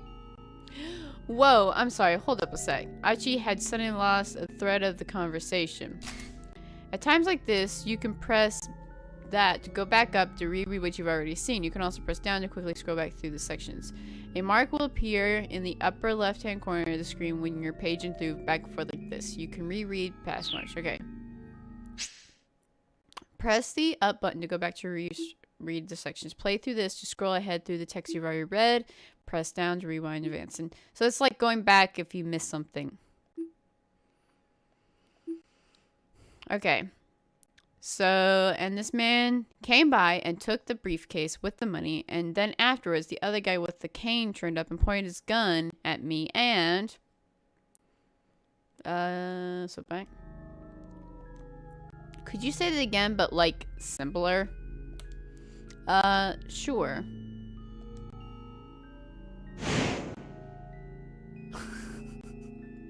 What's with that face? It's like that Spider-Man meme face, that laughing face. I'm just having trouble following is all. I mean, this is the plot of some movie or a soap opera? No, that's not.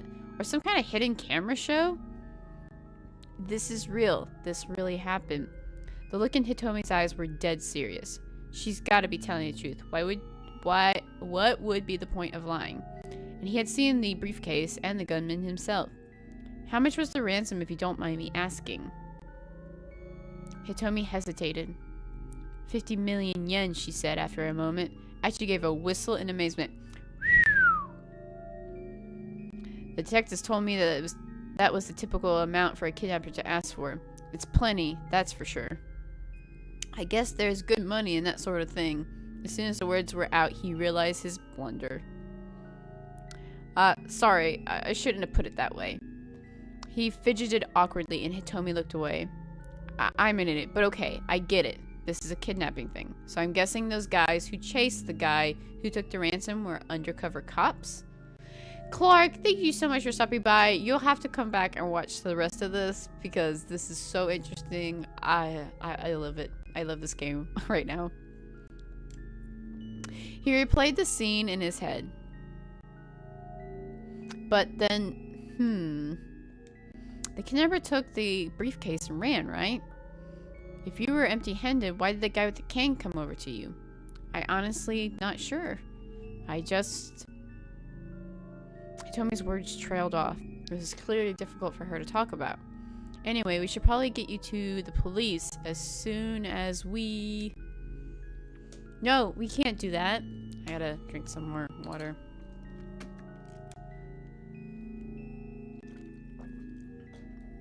Nice. Well, you have a great night, Clark. Thank you so much for stopping by, and I hope you're enjoying all of this escape so far. Hitomi's tone was resolute. I can't take this to the police.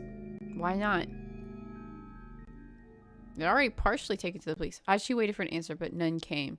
After a long, awkward silence, she stood up from her seat. I really appreciate the help, but I should go now. She gave Achi a deep bow. Nuh-uh, hold on. What do you mean, go? Go where? He hurried to intervene as she headed for the door. I don't want to cause any more trouble. I figured the rest of on my own somehow. Hey, I said hold on. Hitomi ignored him and opened the door, and their argument came to a abrupt halt. Shit. Standing there was the man with the cane, his revolver in his hand.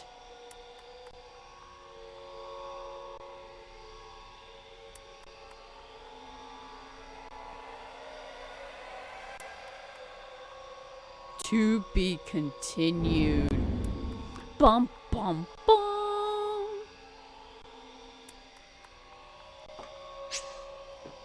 Achi's Endo story ends here. However, Shinana Kano still has more to do. Read along further in Kano's story. Bum, bum, bum. Alright, so we're on Kano's story. So we should go back to this in... Because we ended up changing... That we grabbed her. Okay, so continue reading this, I guess.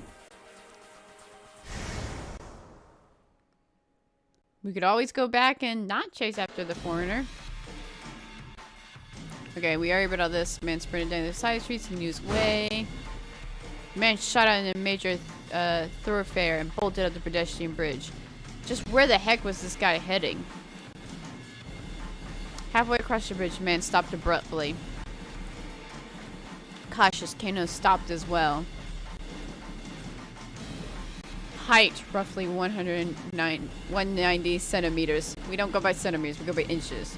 Age, 30s. Dark hair, dark brown. Clothing, all black. A moment later, the man flashed a triumphant sneer as he held the briefcase. Before Kano could even yell stop, it was already too late. The man threw the briefcase down to the roadway below him. No! Panicking, Kano peered over the railing. A man on a motorcycle was waiting beneath the bridge. Kano bit his lip hard. Damn it! Kano sprinted back to the bridge. Hearing the bike's engine roar to life, he had to make it in time. Ah, shucks. Descending the stairs 4 at a time, he leapt down towards the road, but the bike sped off out of reach and roared away in the direction of Yogoye, leaving Kano in its dust. Looking back at the overpass, he saw the man who's thrown the briefcase running away. He handed the money off to someone else. He's currently on a motorcycle heading towards Yogoi. He reported his to Kuze complete. Kano slumped down in his dismay. The cops had played right into the criminal's hands. Now the crooks were getting away, and people's lives were in danger. Was there a greater failure for a policeman? Staring off in the distance, there was a man who'd thrown the case had disappeared. Kano gritted his teeth. Did we get a bad end for him again?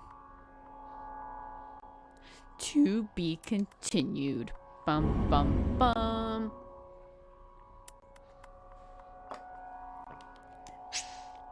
You finished reading both character stories for the hour. At 10 of 10. In 428, you will make your way through other protagonist stories in a parallel like this. Once everyone has been reached, the end of the given hour, the next hour can begin. Gotcha.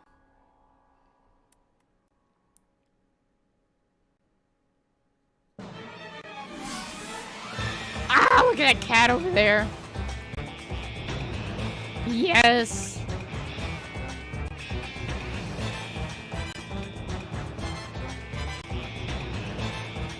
It's like totally bogus.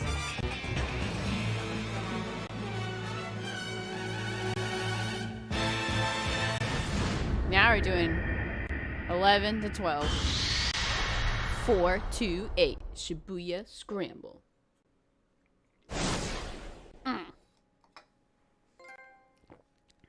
Welcome to Shibuya. Heck yes.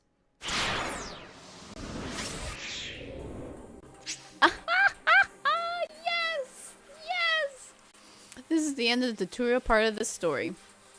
You can reread previous tutorial message via the main menu. There is a lot of important info there, so reread it closely. Now, 428 has reached the 11 time block. You have 5 protagonists available. Whose story will you read first? I don't know. Whose story should we read first? So we've got Achi. We've got Tama. We've got Osawa. We got Min Orikawa.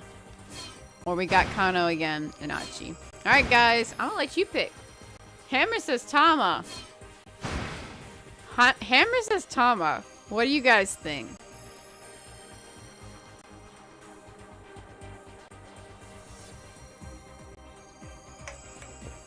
Tama, I guess. Why no female?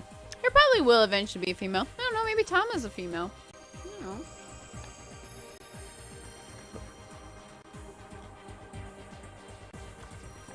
Tama for sure. The thing just goes meow meow meow meow meow meow meow meow meow.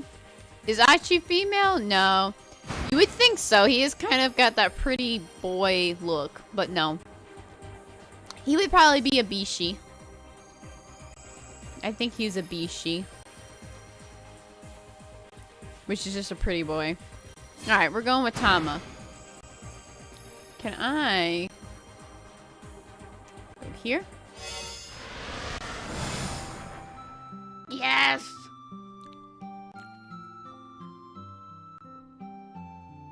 Is it a raccoon or is it a cat? It's not a tanuki, but it has a tail like a raccoon. It's so hot. Aww. This is like just a weird, interesting photo of just that. It's so hot in this thing. Way, way too hot. I feel like I'm going to be... I feel like I'm sitting in a sauna. Look into its eyes, guys. Look straight into its eyes. Oh shit, no, don't look into its eyes. Oh my god. At first I thought that was me looking into its eyes and it was wiggling and shit. Let's get it closer. It's just like blood just all over it. Everyone else on the street looks nice and cool. But here I am, getting treated to my very own personal midsummer heat wave. On top of that, I can barely see, breathe for that matter. Oh wait, I can barely see. I can barely breathe for that matter. But hey, what can I do?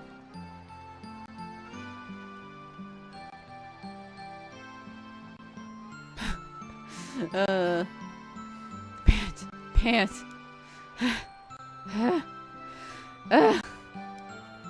Oh, I'm so thirsty. Some iced tea would be amazing right now. I'm going to pass out from dehydration at this rate. I may as well admit it. I underestimated how tough this would be.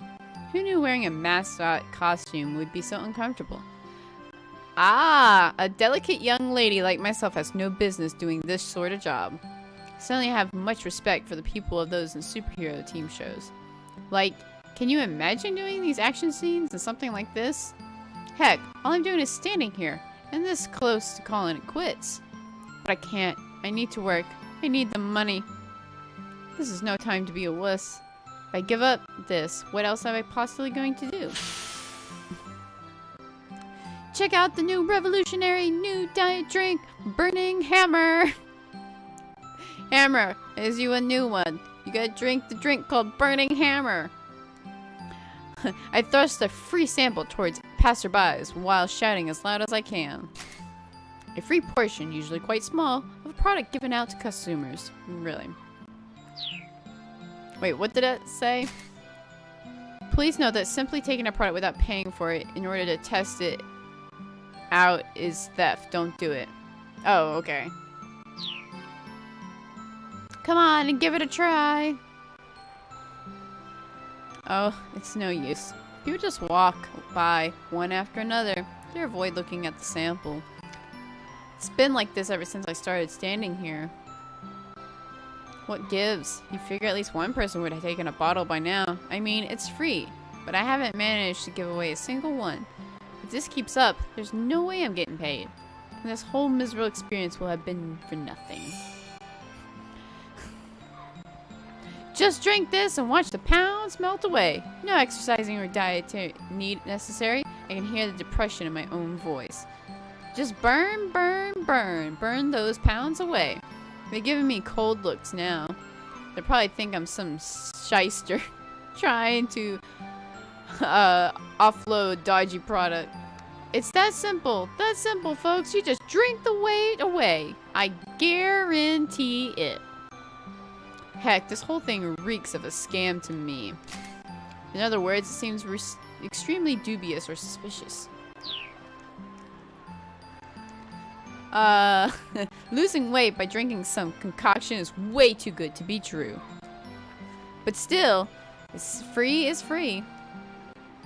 You'd think it'd be able to give away one or two. It's not like I'm not trying. Okay, pep talk time. You could do this. Think about the money. Just start with one bottle. Alright, I'm gonna give this bottle away to the next person I see. No matter what. Hey, did I miss something? Did something not pop up on my thing? Lizzie, hello. How are you? I think I'm seeing it pop up over here, but I didn't hear it pop up. Hello, Lizzie, if you're here, thank you so much for the host. Welcome. Welcome to the stream. Everybody that's here, we are playing 428 Shibuya Scramble. This game is amazing. And when I say amazing, it's super crazy and it's nothing like I've ever played before. But welcome, guys. Welcome to the stream. Like I said, this game's amazing. Basically, what you're doing is we're playing a visual novel based off of the story about what's happening in Shibuya. It's some kind of mystery with real life actors, and whatever you decide could affect someone else's stuff, and then vice versa. So, super crazy. You guys just gotta stick around. The first part of it was amazing with the Dick Diary and everything like that. But now we're playing Tama's part, and we're on the second part of the hour, so. It's not what you thought it was going to be. It's great. It's super great. Alright, let's continue. I close my eyes and gather my determination. I just need to get started, and then the momentum will build from there. Alright, eyes open. There are two people walking in my direction. Wait, two?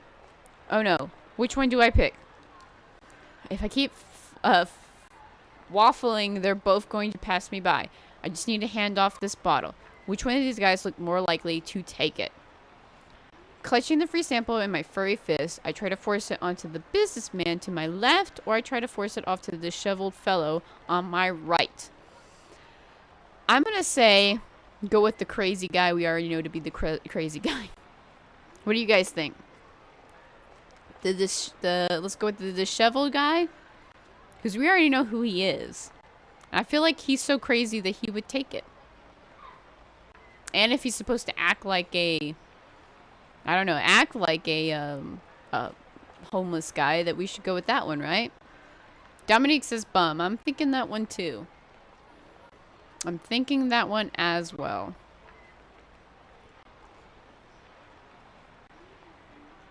Because we already know he's kind of crazy.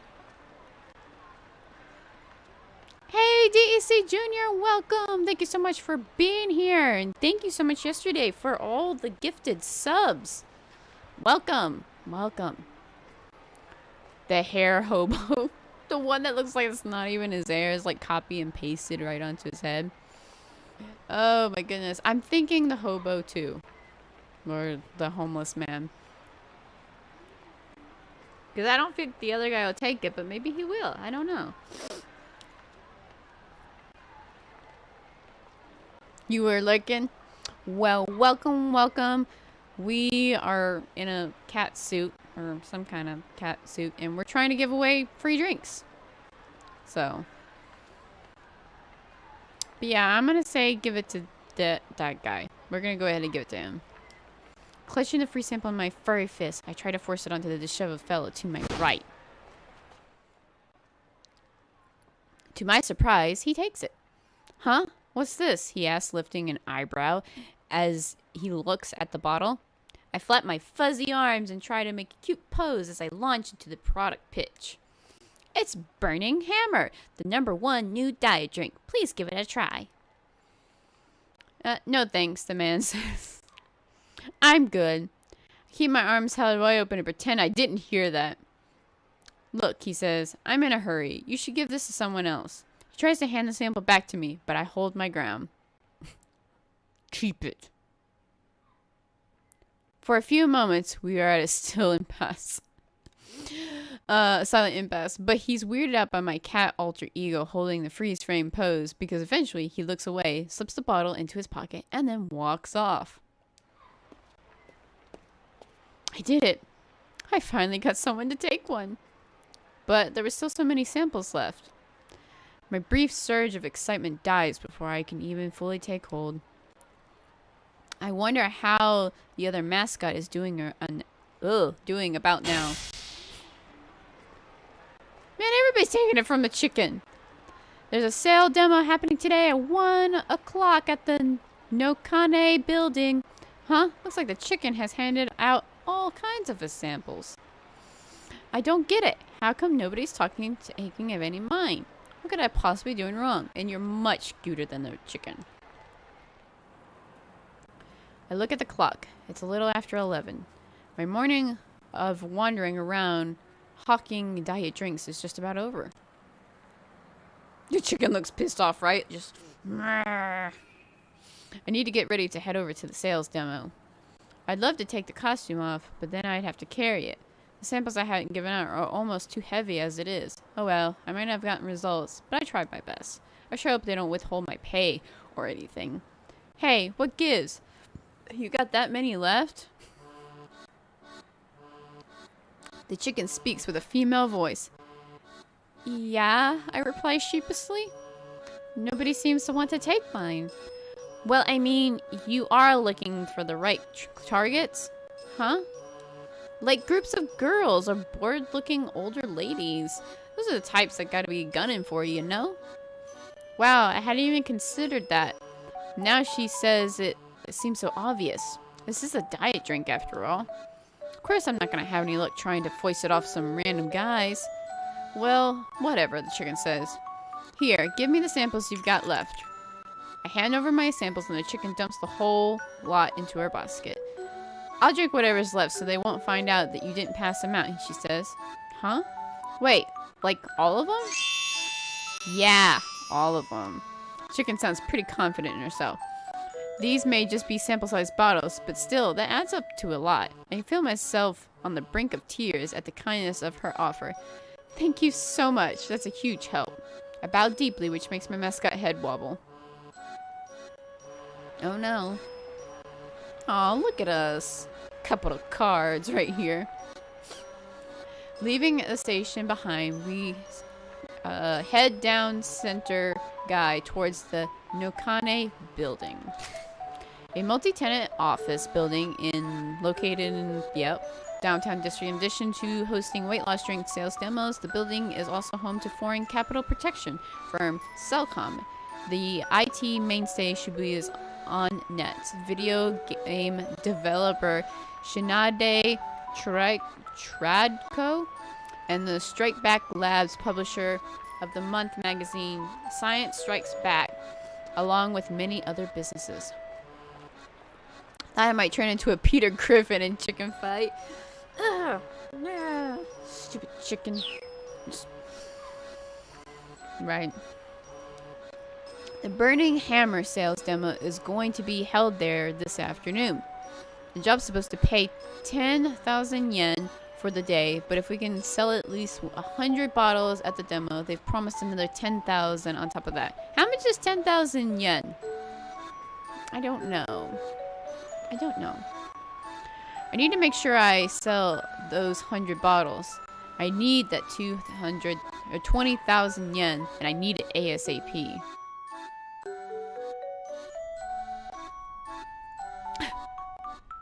A lady riding the bottle. We arrive at Nokane building, a rundown multi-tenant office complex. We head into the room where the Burning Hammer sales demo is taking place. There are already about 50 seats set out. I wonder how many people the free samples will pull in. A stage has been set up for the far end of the room. Just under $90, so it would be $180. A roundabout. That's where I'm going to be staying, shipping Burning Hammer while explaining its effects to the customers. $89.84, so about $180. Approximately, if they get both the 10 and the 10. Hurry up and take that thing off. The chicken flaps her wings as she speaks. It's kind of early, but come on, let's have lunch. I'm starving. Now she mentions it, I'm pretty hungry myself. The demo's not starting for another 2 hours. I can't win a war against my stomach for that long. Chicken and I head to the waiting room where we've set out our lunches for us.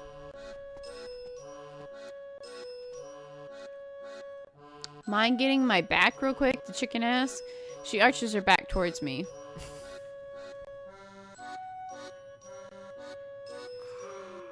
Oh my goodness.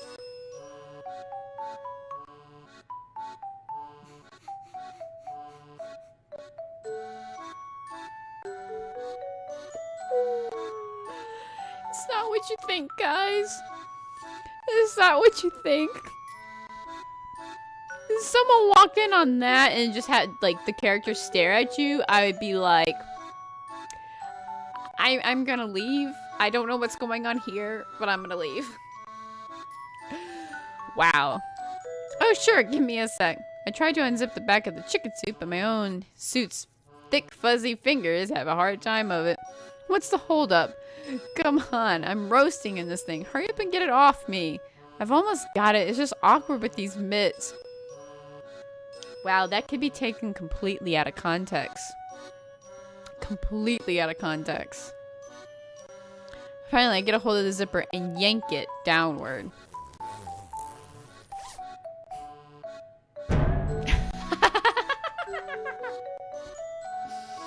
A girl emerges from the chicken as if the chicken itself were an egg. Phew! I'm alive!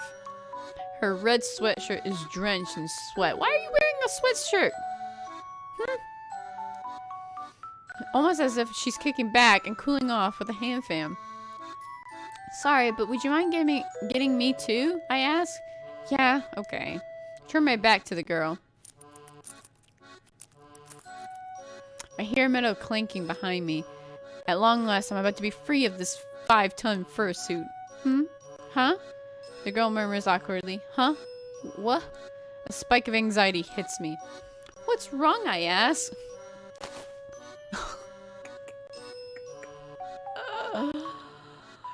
Oh my gosh, thank you so much for clipping that. Oh, thank you, Hammer. Thank you.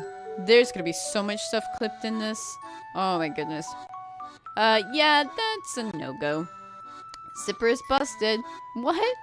Yeah, sorry, this thing ain't coming off. What? My vision goes dark. No, no, no! I tug desperately at the costume, but no luck. I'm trapped inside. Oh, what the crap. Well, we can talk to the boss about when it gets back, the girl says. I mean, it's not like we can just cut it off with scissors or anything. She sounds entirely unconcerned. It's so unfair. I need to get out of this stuffy, sweltering steam bath as soon as possible. All I could do is clench my fist in impotent rage. But anyway, good work out there today, the girl continues. Okay, trying these names again. I'm Chiriko Asugi. By the way, you can just call me Chiri. That's so much easier. She smiles as she introduces herself. I mean, I'm pretty cheery gal after all. She breaks into a hearty guaff.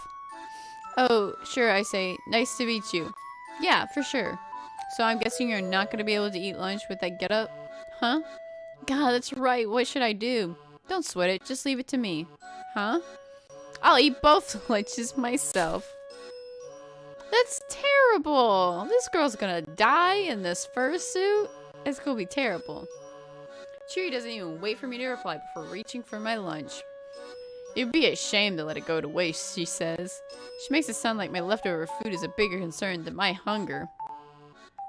I can already feel my appetite stirring all more as she devours my meal with a satisfied grin on her face. A faint, pathetic gurgle rises from my belly. It's like she chopped off the cat's head and just put it there. It's just a cheap little prepackaged box lunch, but right now it looks like a feast. So, what's your name, Chiri asks. Her cheeks are still packed with rice. My name? Yeah. Oh, it's As I struggle to think of the answer, my eyes are alight on the piece of food. That's what it is, food. Clutched between Chiri's chopsticks. The yellow slab of slightly grilled egg wobbles to and fro. I can see the inside from the way it's been sliced. It looks somewhat undercooked. Come on, what's your name? Oh, right.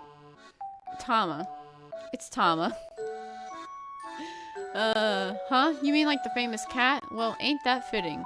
Chiri chortles and stuffs a piece of food into her mouth, then takes a big swig of iced tea. I'm beyond jealous. I wish I could gorge myself on those lunch boxes until I'm full to bursting. Heck, even a cold glass of iced tea would be a lifesaver right now. I'm so thirsty, I'm starting to get all dizzy. Maybe I'm really getting dehydrated.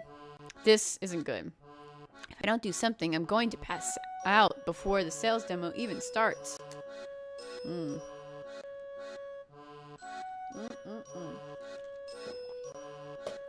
Drink that water. And then I remember something. The zipper back down my back might be busted, but I can still take the head off, right? Anyway, I'd at least to be able to eat and drink stuff. Alright. I decide to wow, there's 3 different options. Grab the head in both hands and yank it upward with all my might. B, rock my head back and forth and get it back and forth good and hard. Ask Chiri to assist me. Sorry, would you mind helping me pull off my head? I don't know if this makes a difference on what you choose, but you guys help me out. What are we doing? What are we doing?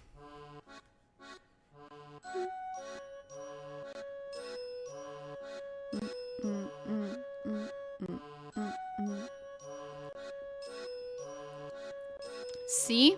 Hammer says C.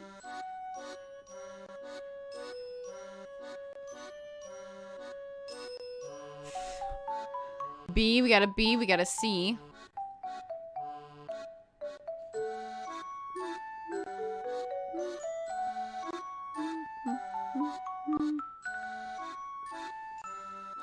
So far, we've got a bunch of C's.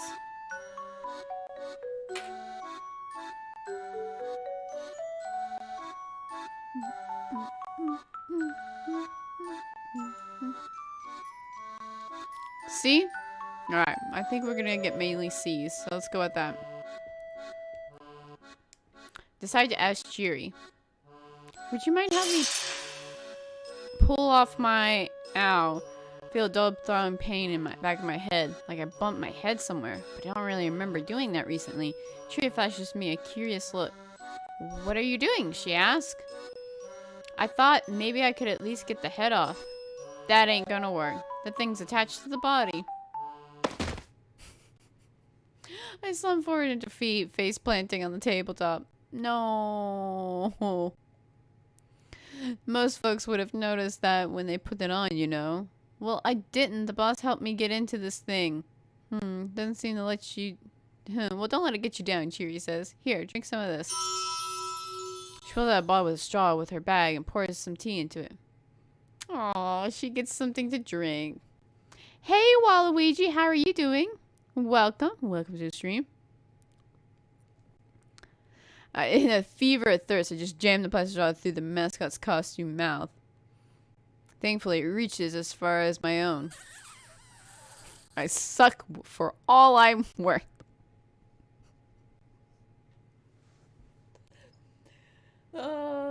This is all this game is about.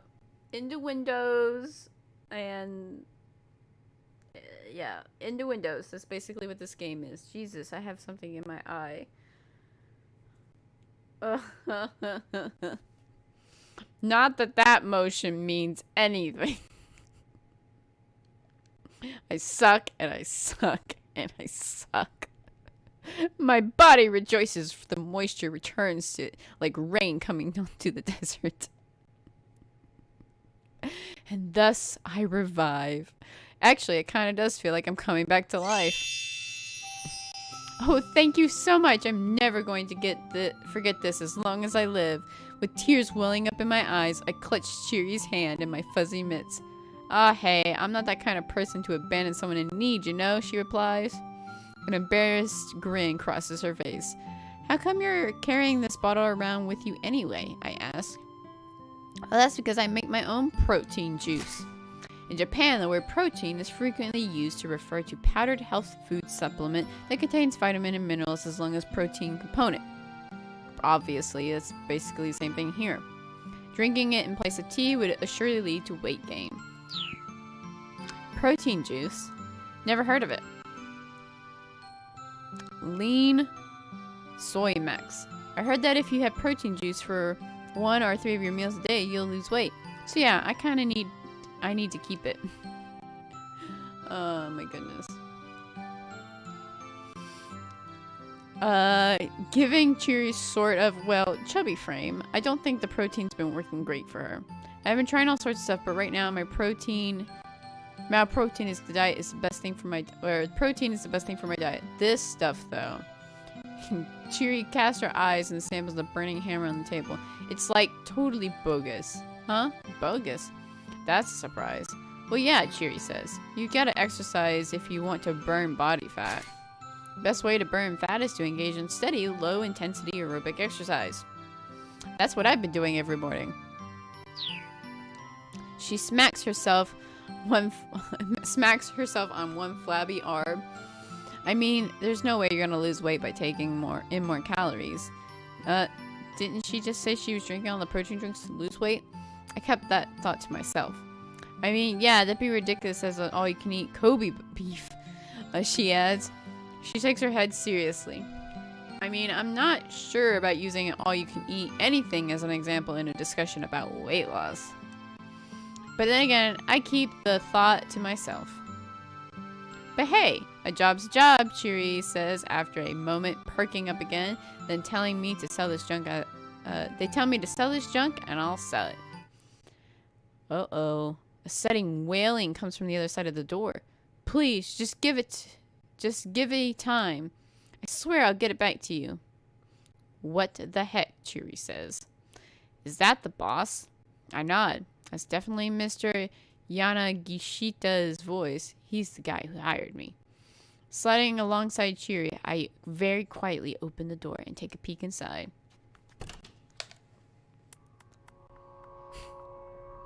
Okay. I'm trying. Every time I look at this, I want to see if there's going to be someone on the, on this right here. Mr. I'm going to say Yana is down on his hands and knees begging for the two uncouth-looking men glowering at him. Just a little more time, that's all I ask, he pleads. Once I sell the stuff, I can pay you back. I see a tiny bottle of burning hammer in his hand. Actually, it's not in his hand, it's on the floor, but whatever. Just a little more, mimics the middle-aged fellow. I just gotta sell this. We've heard enough out of you. Yeah, the young guy sneers. We ain't giving you any more time, so quit asking. But I just really need a little longer this time. Please, you gotta believe me. Like, that's not noticeable down the hallway. That's not noticeable down the hallway. I know, I catch stuff like that. I catch it all the time. From the look of things, Mr. Yana is dealing with some loan sharks. And the two thugs are clearly in no mood for his continued groveling. Chiri and I exchange a glance. That's probably best if we don't go out there right now. But now I'm really worried. Am I actually going to get paid for this gig? As I'm pondering that, one of the men grabs Yana by the nape of the neck and drags him to his feet. Come with us, pal. I will take you someplace you can, work off your debts. Say what? Mr. Yana wails. The two men drag him away. Huh, guess he's gone then, Chiri says. She's already starting to pack up her things. Wait, what are you doing? I ask. Going home. Not much point sticking around. Going home? I mean, the demo sure ain't happening now. Anyway, it was nice working with you. See ya. Moments later, Chiri is out the door. Aw, look at the little cat. Now what do I do? I've been left here all by myself. More or less at a total loss. Aw, bad end. Shifts over. Our poor feline friend isn't going to get paid now that those debt collectors showed up and dragged your boss away. If a certain someone hadn't told the thugs how to get to the Nokani building, they probably wouldn't have caught Yana. The right decision happens at 11:15, but who has to make it? Alright, so we got bad end on that one. Imagine putting on Charlotte's head costume. I think he would be freaking out. Alright.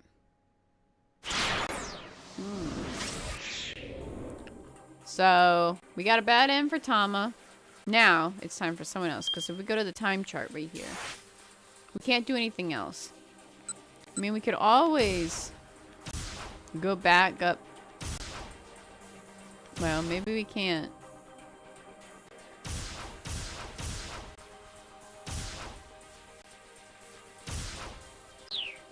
Alright, so who should we play next, guys?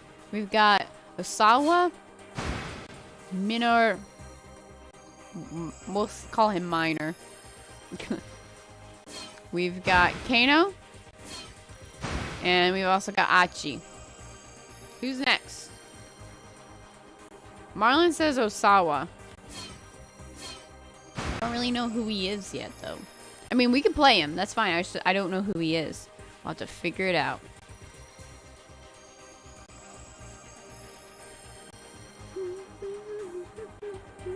Anybody else have some options to weigh in?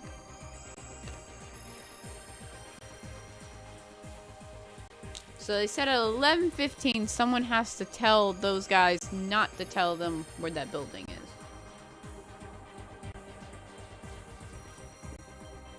We got everybody saying everybody else. So we've also got the Minokawa. We've also got Achi.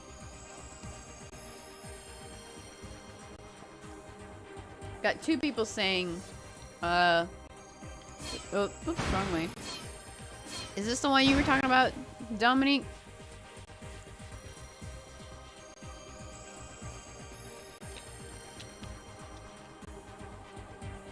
Potential serial killer with glasses. Oh, the other brown jacket. This one. Okay, a lot of people are saying Osawa now. It's weird because it looks like more of a brown jacket over there, but over here it doesn't. We can't play Tama anymore. Tama doesn't have anything else. Tama's grayed out.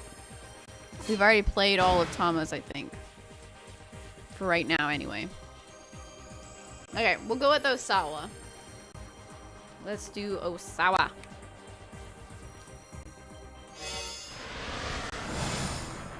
Who is this fella?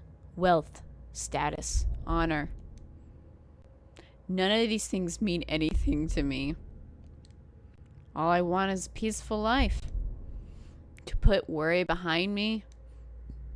To stay calm and serene. To be free of worldly concerns. Free at any cost.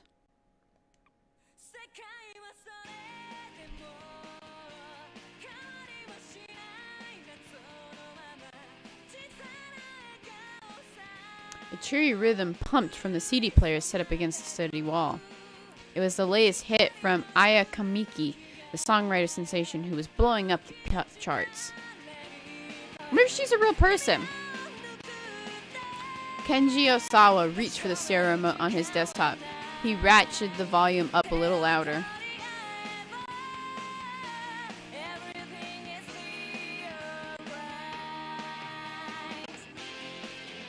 He looked like the sort of man who'd be more interested in classical music, but in fact, he was a huge fan of the girl rock popular with middle schoolers.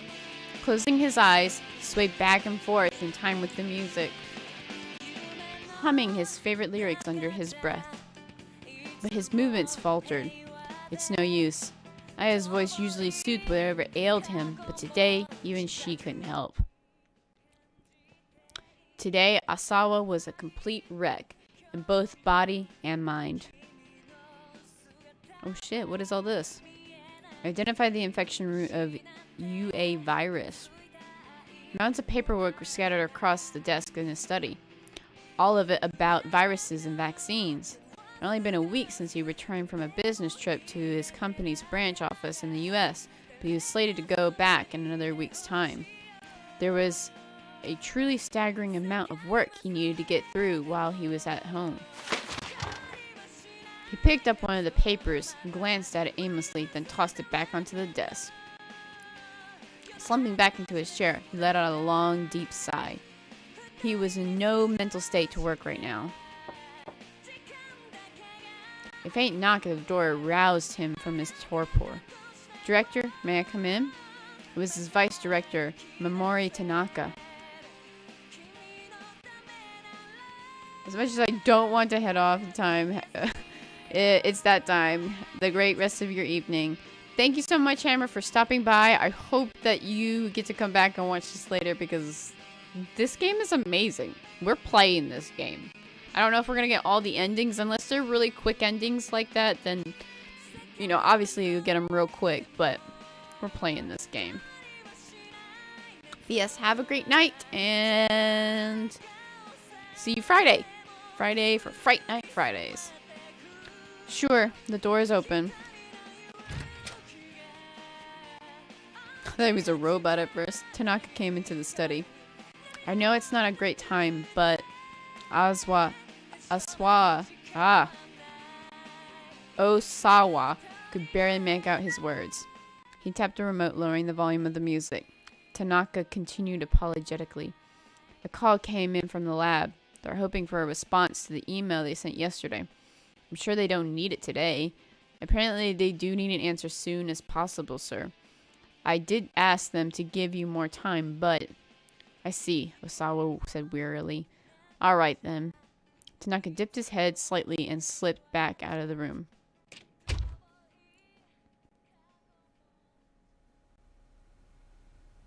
Osawa contemplated his colleague. Tanaka was a man that could be truly depended on. He was enough He has enough of his own work to do. He didn't need to come here again today, but he did. They've been working in a close concert ever since Osawa had gotten back to Japan. Without Tanaka's support, there was no way he could go in the mindset to do any work at all right now. Siding up to his computer, Osawa opened his email program and started answering the work-related messages. He reported on his business travel expenses, offered his opinions on capital investments, requested confirmation on current medicinal stockpiles. He worked with bleak detachment. None of this meant anything to him right now. Then a new email appeared in his inbox. The sender was from simply identified as A. The subject line read, 1 year ago, South Africa. The message body was blank, but there appeared to be multiple images attached. Ordinarily, Osawa would have deleted a message like this immediately, assuming that it contained some kind of virus. But the word South Africa drew his attention. Could this possibly be related to... He couldn't help but to wonder. For a long moment, he hovered a cursor over one of the image files. At last, as it spurred by an upbeat rhythm in his ears, he double-clicked the mouse. Oh shit. What is this? The grainy photograph showed a large room with a dozen or so people laid out in beds. It appeared to be some sort of medical ward. I felt a strange flutter in his chest. He quickly opened another image. Oh shit. It's close up one of the patients in the bed. Large red splotches covered his face. A large volume of blood appeared to be dripping from his ears and nostril. A cold shudder ran up Osawa's spine. I didn't know this was Fright Night Fridays. What the hell? These symptoms? Osawa opened up the remaining image files. Each new picture showed another of the patients. They all appeared to be teetering on the brink of death. There was no doubt about it. These people were infected with the UA virus. The UA virus belongs to the family of... Okay, let's try to get this. Filoviidae? Genus... Yes, all that. Is a member of the same family as the Ebola virus that causes UA virus fulminant hemorrhagic fever. Is capable of airborne transmission, although infected individuals cannot pass on the infection before symptoms manifest. The U.S. Centers of Disease Control and Prevention, CDF, have assigned the virus to risk group 4, the classification for the most dangerous infection agents. But how? Questions tumbled through Osawa's mind. His fingers tapped out a quick message. He doubted he'd get a response, but he might as well try. Who are you? Where are these images from?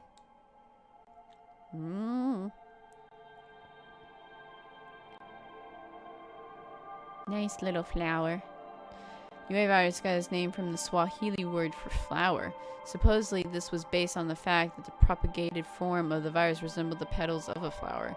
Despite the flowery name, however, the disease was anything but pretty. UA didn't just mean flower, it also meant to kill. And this name suggested the virus had a mortality rate of 100% in those who managed to infect. Because the most details regarding the UA virus have been suppressed, cases of UA infection are largely unknown to the world at large, because all patients known to be infected with the virus on official record have died within a short time frame. The mortality rate is given as 100%. As the incidence of known cases grows, the number may drop below 100, but the mortality rate will likely remain extraordinarily high. So don't get the UA virus. Moreover, there was a very short incubation period between infection, the onset symptoms, and death. Inhaled viral particles spread from the lungs to the lymph nodes and from there dispersed throughout the body. The virus propagates in several places, including liver cells and macrophages, a component of immune system, and destroys the endothelial Cells within blood vessels. Upon reaching the brain, it forms a neural sludge of blood mixed with other bodily fluids. Within roughly 12 hours, bleeding would set throughout the body, everywhere but the bones and muscles, with lethal results. Due to its incredibly high mortality rate, the disease's very existence has been kept hidden from public knowledge. I hope this is not an actual real disease.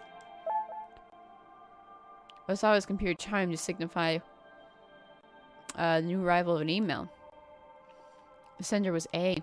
He hurried to open up the message. Once again, the subject line read, 1 year ago, South Africa. Your crimes. So I started to read those 2 words. My crimes? That left him with only further questions. He looked again at the images from the previous email. What makes any of this my crimes? He could see the patient's bleeding was severe. He estimated several hours had passed since the onset of the disease. It wouldn't be long before their lives were cut short. To feel that agony, the suffering, and to perish. Am I to blame for that? Another faint knock came at the door. Darling, do you have a moment? It was his wife. Okay. So you have yes, come in, or give me a second. So I heard it close the email page. Do we want her to see it? I don't know if she's going to see it even on the first one. Do we want to tell her to come in? Or do we want to be like, oh, give me a second. Oh, just looking at porn. Nothing else. That's what I was looking at. Not dead bodies. Nothing like that. Dominique says, come in. I mean, maybe if you don't act like you know anything, maybe she won't be like that either. Or maybe she'll freak out. I don't know. We can see.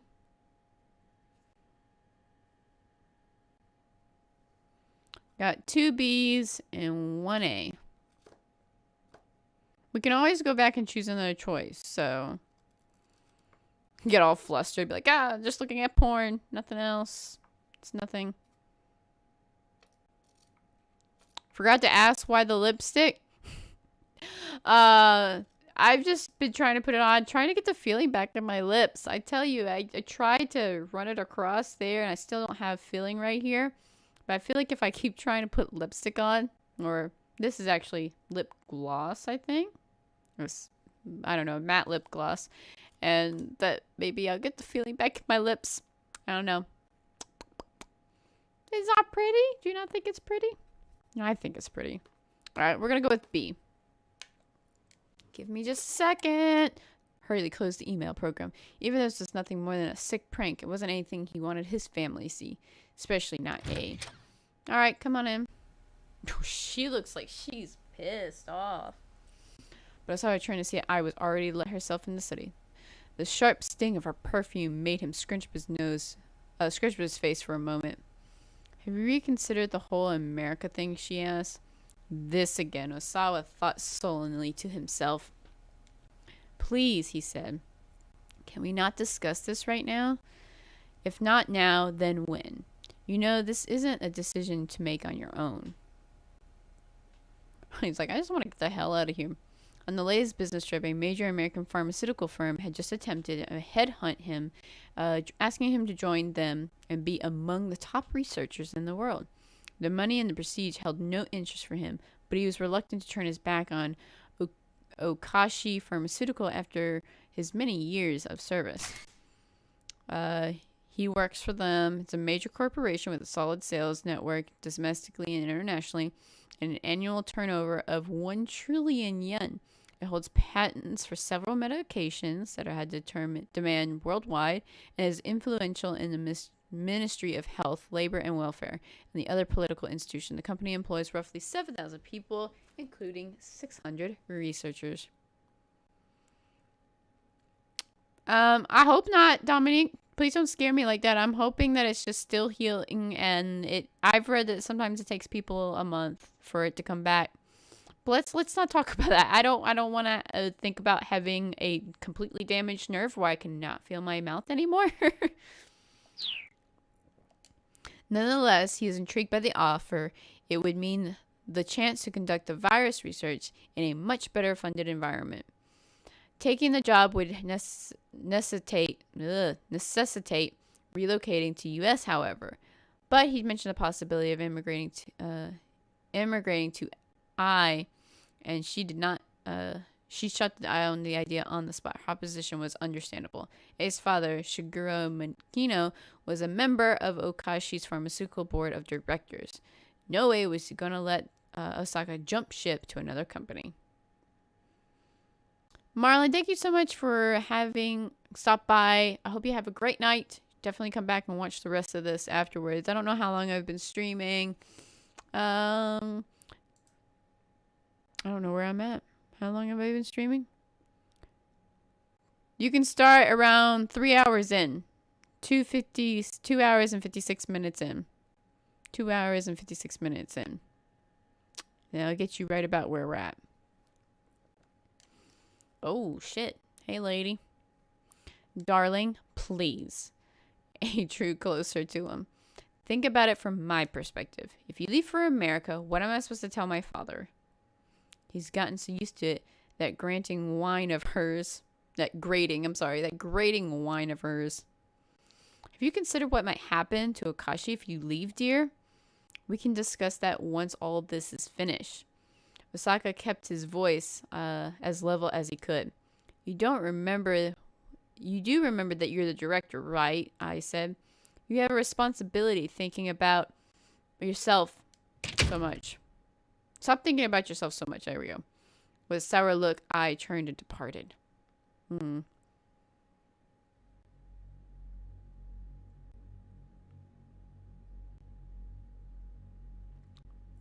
Well, he had to know that moving to America would never be a simple matter, regardless of what his wife thought about.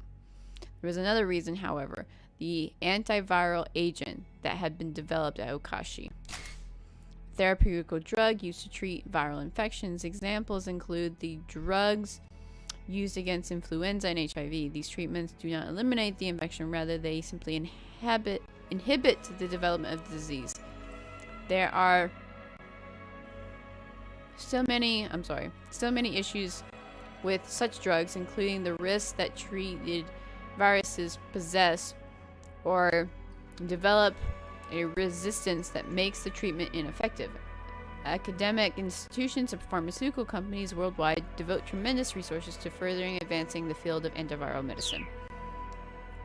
After the UA virus was discovered, infectious disease research facilities worldwide had thrown themselves into a top-secret effort to develop a vaccine. Vaccine function by safety introducing harmless or attenuated version of the virus or other pathogen into the human body. This triggers the body to produce antibodies against the pathogen, making it difficult for the dangerous version to take hold. But Makino had ordered Osawa to work on creating an antiviral agent, not a vaccine. Vaccine immunized the subject in order to prevent infection in the first place. Conversely, an antiviral agent could be used to treat patients already infected. It was the so-called wonder drug for combating the virus itself. Creating such a drug was far easier than done. Developing the antiviral had been a long, arduous road.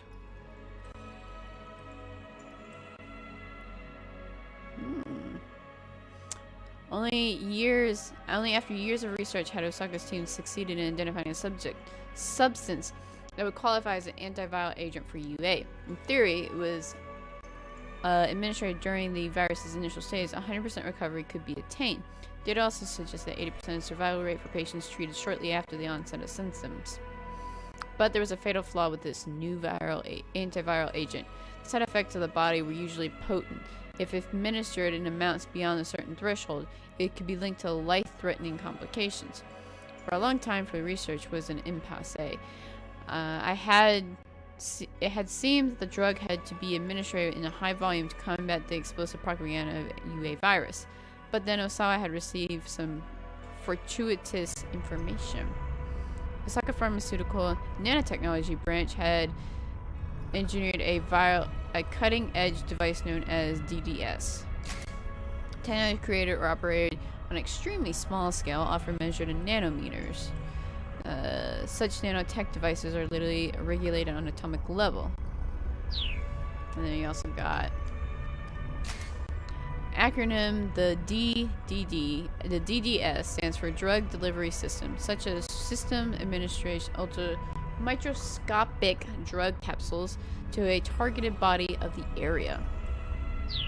Targeted area of the body. I completely butchered that. So I jumped on it immediately by administering his antiviral agent with the nanotech DDS. Oh. Because the DDS can be delivered a drug with a pinpoint precision only where it's needed, it can greatly reduce the side effects.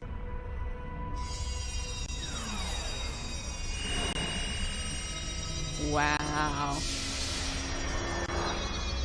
And it's gone. Nice.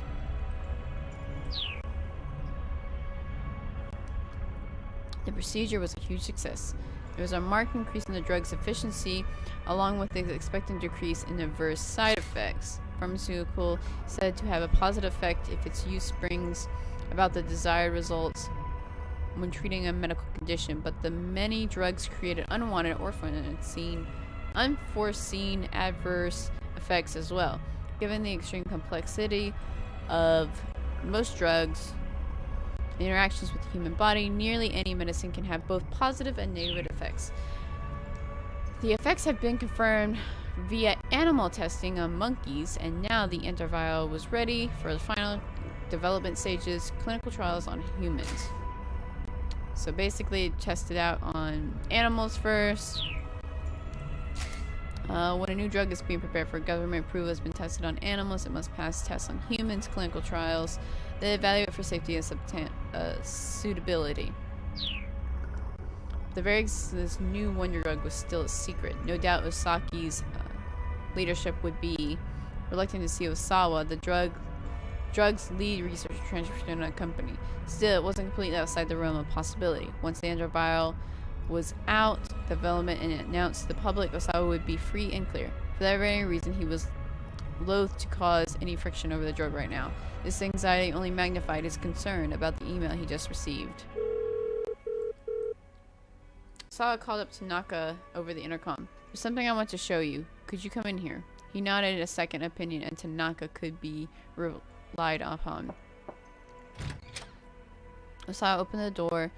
To the moment Tanaka knocked, he looked around before ushering his vice director inside. What's this about, sir? This. Osaka showed him one of the images. Tanaka's face went pale. It can't be. Tanaka clearly recognized the symptoms of the UA virus. Any idea what this is about? No, sir. These images are just emailed to me. The subject says 1 year ago, South Africa. That would put it around the same time as the most recent run of infections, wouldn't it, sir? But the information, isn't it? Tanaka trailed off. Osawa nodded. The thing I don't understand is why these pictures were sent to me. Osawa opened up the other email. The second message I got says these things were pictures are my crimes. I'll look into this and I'll look into this on my end, sir, Tanaka said. He hesitated uncomfortably. Sir, just to make sure what do you ask? Are you asking about what I think you're asking about? Osawa said. Tanaka gave a slight nod. Understood, Osawa said. Don't worry. I won't trouble you. I appreciate that, sir. Visibly relieved, Tanaka left the study.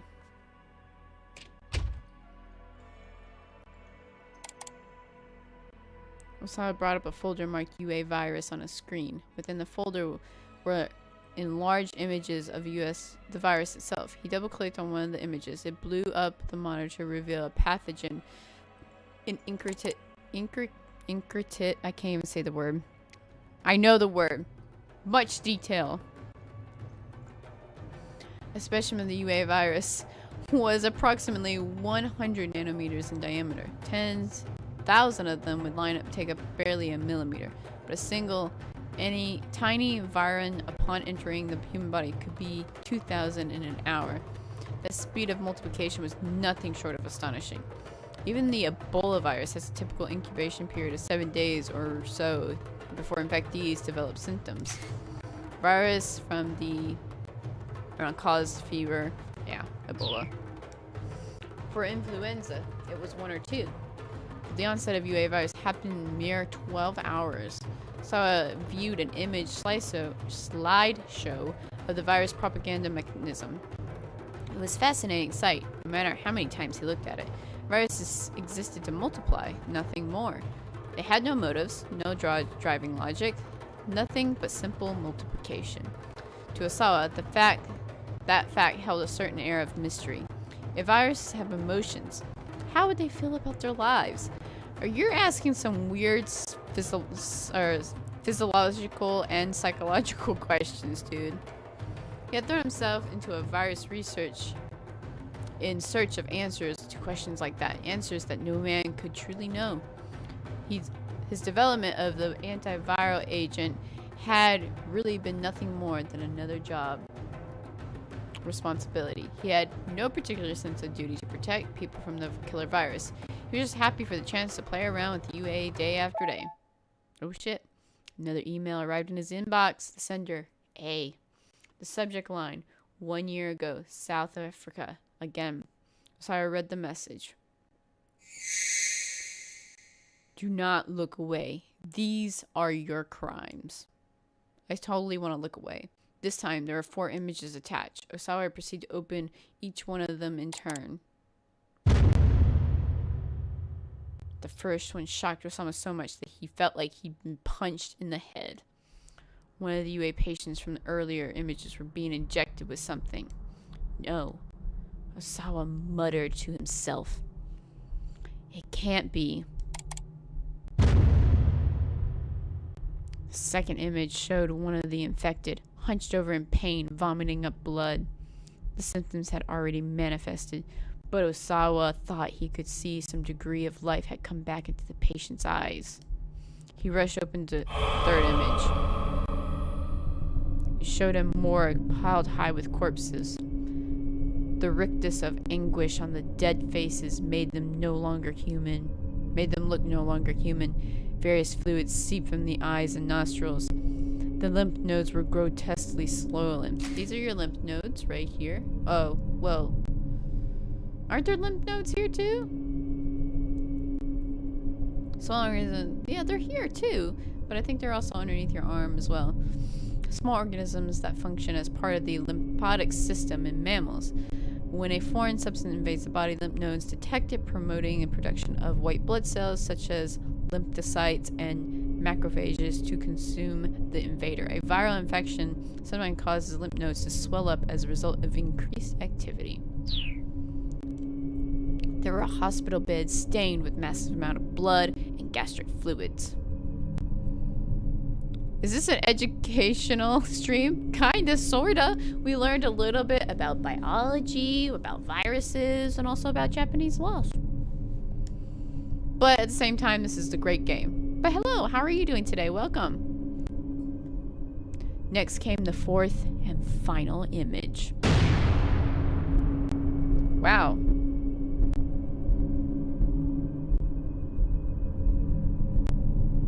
More corpses. They had bandages affixed to their chests with various labels. 6 hours passed, 12 hours passed, 18 hours passed.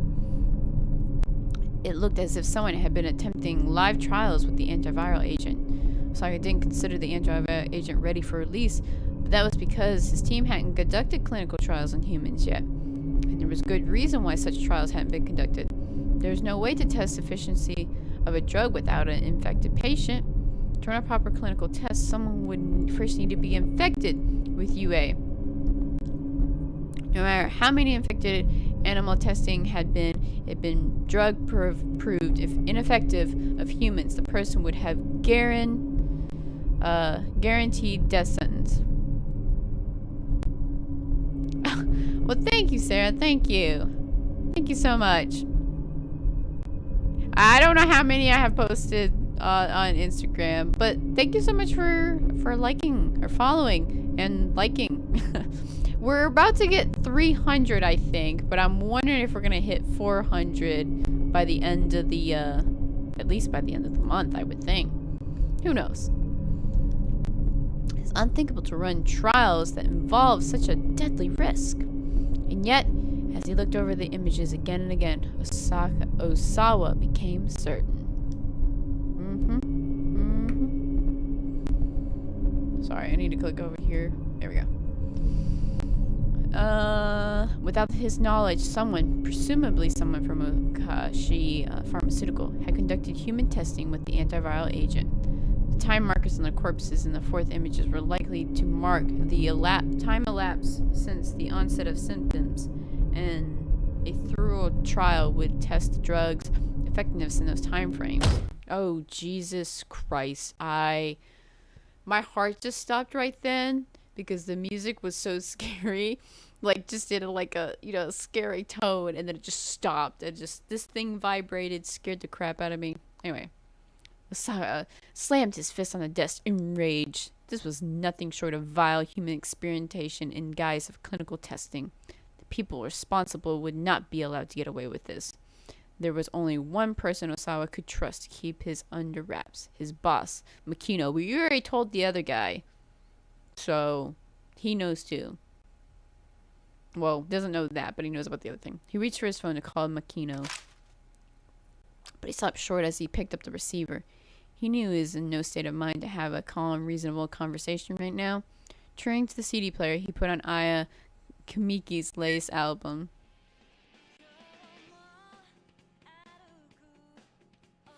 Leaning back in his chair, he surrendered himself to his soothing tones.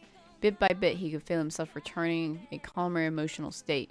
There had been no time when Osawa hadn't listened to the music at all. In fact, he had no interest in arts in general. Music, painting, cinema.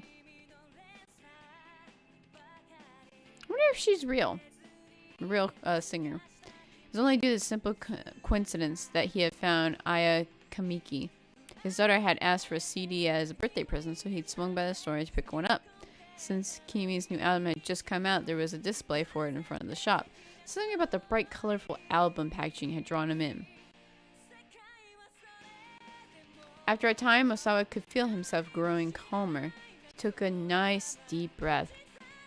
Alright, guys, I got you another question, or another choice to pick. Do we dial up Makino, or close his eyes and try to banish his nerves completely? I don't know if this has bearing on what other choices that we have, but are we doing A, dial him up right then and there, or do we need to keep calm for a little bit more and then wait and call the guy, if they even call him? Sorry, I'm getting tired. Probably play for another 15 more minutes. Oh, she is real. That's cool. Might have to look up some of her music and listen to it.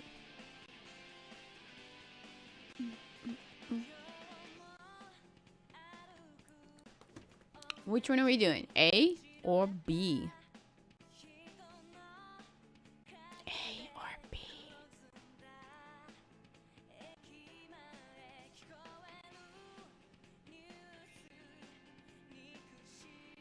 Jesus, my friends are having this big old conversation.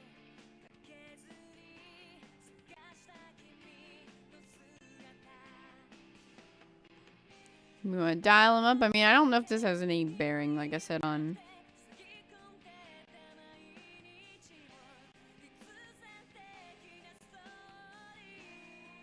No choices, guys? I mean, I can pick something.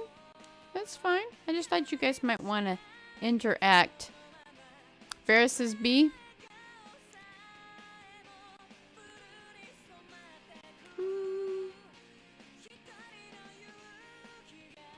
Alright, we'll go with B then. First, he took a nice deep breath, and then he closed his eyes and tried to banish all his nerves completely.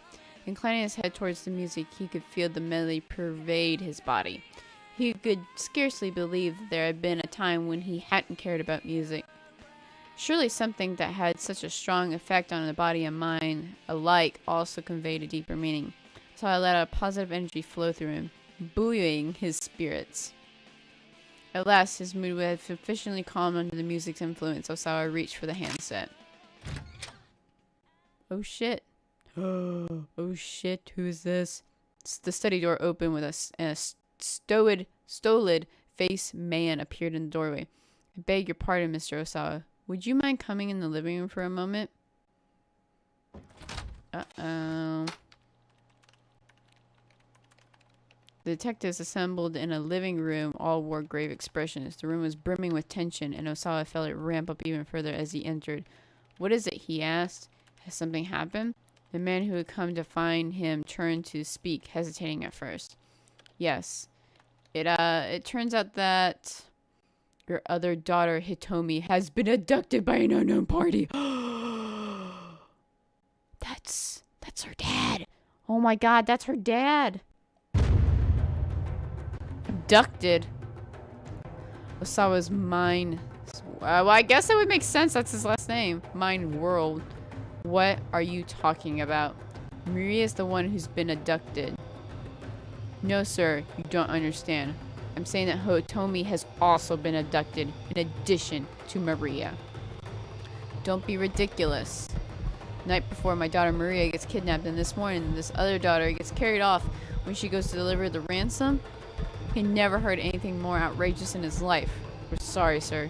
The detective was with her, but the police went to explain that Hitomi had somehow managed to end up all by herself, and while she was alone, several individuals had forced her into a car and driven off.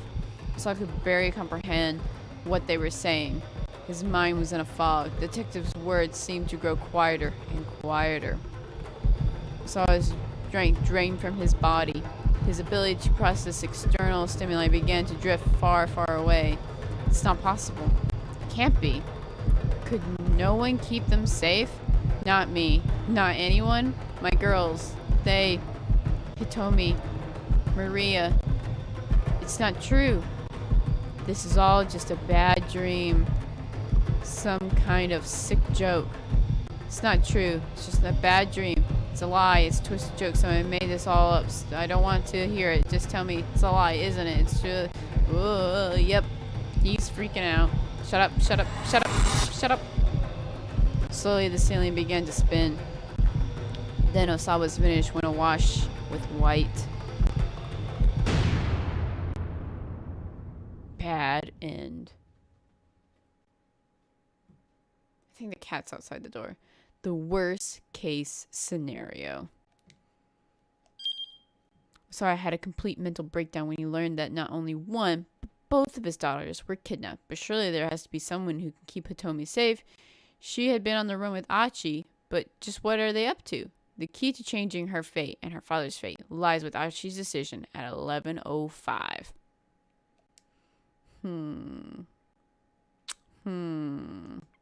I hear my kitty. Wow.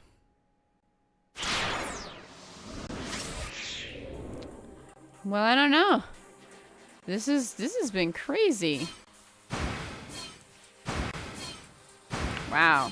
So we did Tama's and we did Osawa's, or I think his name was Genji or Kenji. I'm not sure.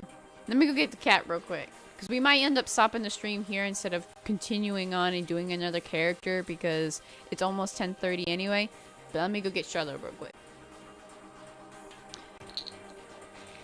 Drop my bottle cap.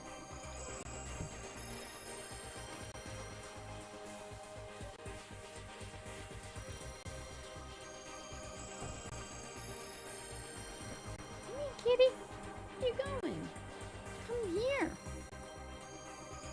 Come here. Got a kitty. Got a kitty. Moo, moo, moo, moo, moo. That means Lord Hefty's in the house. Did the button not work? My button doesn't work. No. Oh well.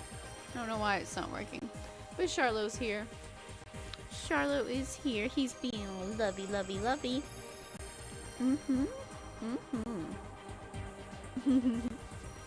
So guys, this game, while obviously there's a lot of talking in some of it and a lot of just like reading and everything like that, this game, I'm enjoying it. I'm not, I don't know why I didn't think the last name was the same and stuff, but holy shit, this game is amazing. I love this game. Dick Diaries and all that junk. But yes, so, oh, Charlo, we're definitely gonna play probably this more on Saturday. I definitely, I don't know how long this game takes to finish. I mean, with the 85 endings, which can't be I don't know how long this game is, but I want to play this game some more. This game is so much fun. It's not something that everybody plays. You know me and wanting to play my obscure games, and even Dominique said, "What? This is a game she what is this game? Never seen or heard anything of like this type of game." So this game is definitely fun. So obviously we've done Osawa's and we've done Tama's. Let's go. We'll do this guy next, just because we don't know who he is yet. We don't know who he is. We know who the other two are. We know that one of Achi's decisions is gonna keep Osawa from going crazy or whatever. So we'll definitely do this guy next, and then maybe Achi, and then Kano. But yes, so this game is so awesome. Oh, it's okay. I mean, I don't mind reading to you guys. Just gotta make sure I have a lot of water when I do it. I thought if you're gonna keep talking in Japanese, then you can just read it, because I don't like reading over when people are talking. But you know, it's good though. It's good. Which I know, like, that one had a lot of just information about whatever this what do you call it? This virus is and stuff. But you kind of sometimes have to know some of this stuff to know what's going on for the rest of the story. So, guys, stick around. We are going to go do a raid, and I'm going to do this right. I'm going to do a host this time, but not a raid. Let me see who all is on Twitch currently.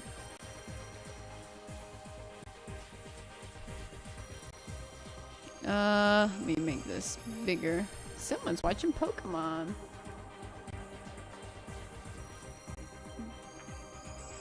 Let's see here.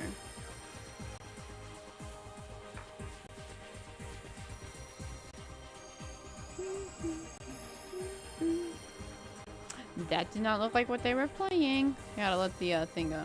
So last time, and I apologize, yesterday, I didn't realize as soon as I hit the raid thing, you guys didn't hear none of what I was saying afterwards. So this time we're gonna do it as a host, which you guys still see me and everything like that. Oh no, it is Destiny. Okay. So, guys, we're gonna go over here to Noberto Gaming. You guys know what to do. We're gonna do hashtag the alien. Whoops, whoop, nope. Alien raid when we get over there. And I'm gonna do a host instead of a raid, because that case you guys completely out of mind and I can't talk to you guys anymore. So let me back out of this. Back out of that. And we're gonna go over there and we're gonna go host Noberto Gaming. Up, stop moving. Stop it. Stop it. I gotta make sure to type it in correctly. 413. Alright, so I'm gonna hit this. You guys should be able to still hear me and everything like that, hopefully. But I'm gonna go ahead and hit this. Auto host whenever you're offline. Sure, why not?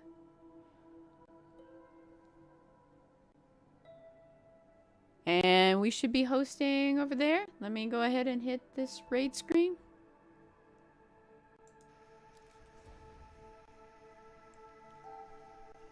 No matter how far you go, you always come back to the spider.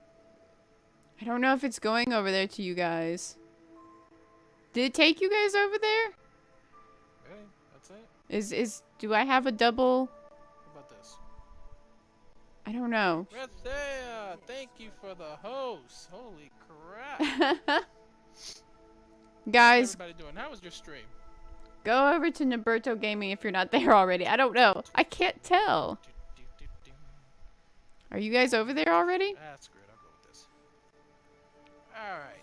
Let's get on with a strike of some sorts. I don't know.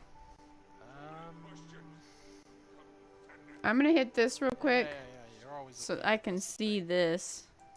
Leave it in inventory. I need to see if it actually took you guys over Okay, there. So I got new missions to do. Lost sector, Trapper's Cave near Foghorn Gulch. And maybe it didn't. Okay, guys, I'm gonna give you his, here's his link right here. I can do that. Because I don't think I did that right. But guys, go over there.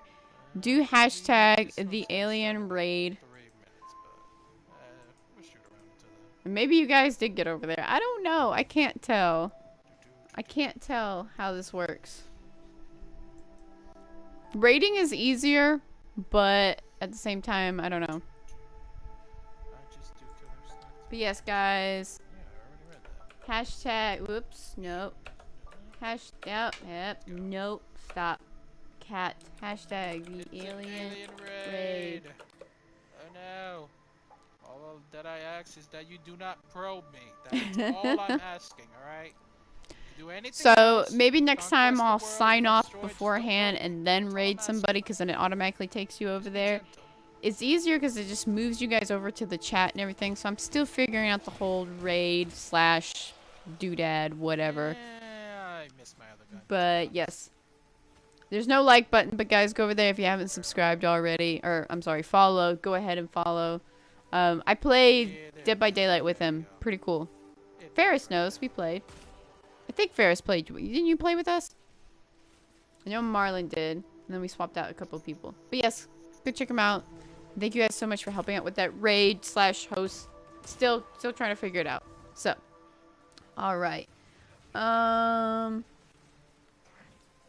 Yes. So, let me go back to here. I'm trying to figure out what I'm doing. I'm sorry. Ah, Charlotte, what are you doing? All right, here. And then here. I think this is right. I hope this is right. Looks right. Maybe. I think you guys can still see me. All right. Thank you guys so much for being here tonight. This game has been a blast. Can't wait to play more of it because this game just seems super awesome.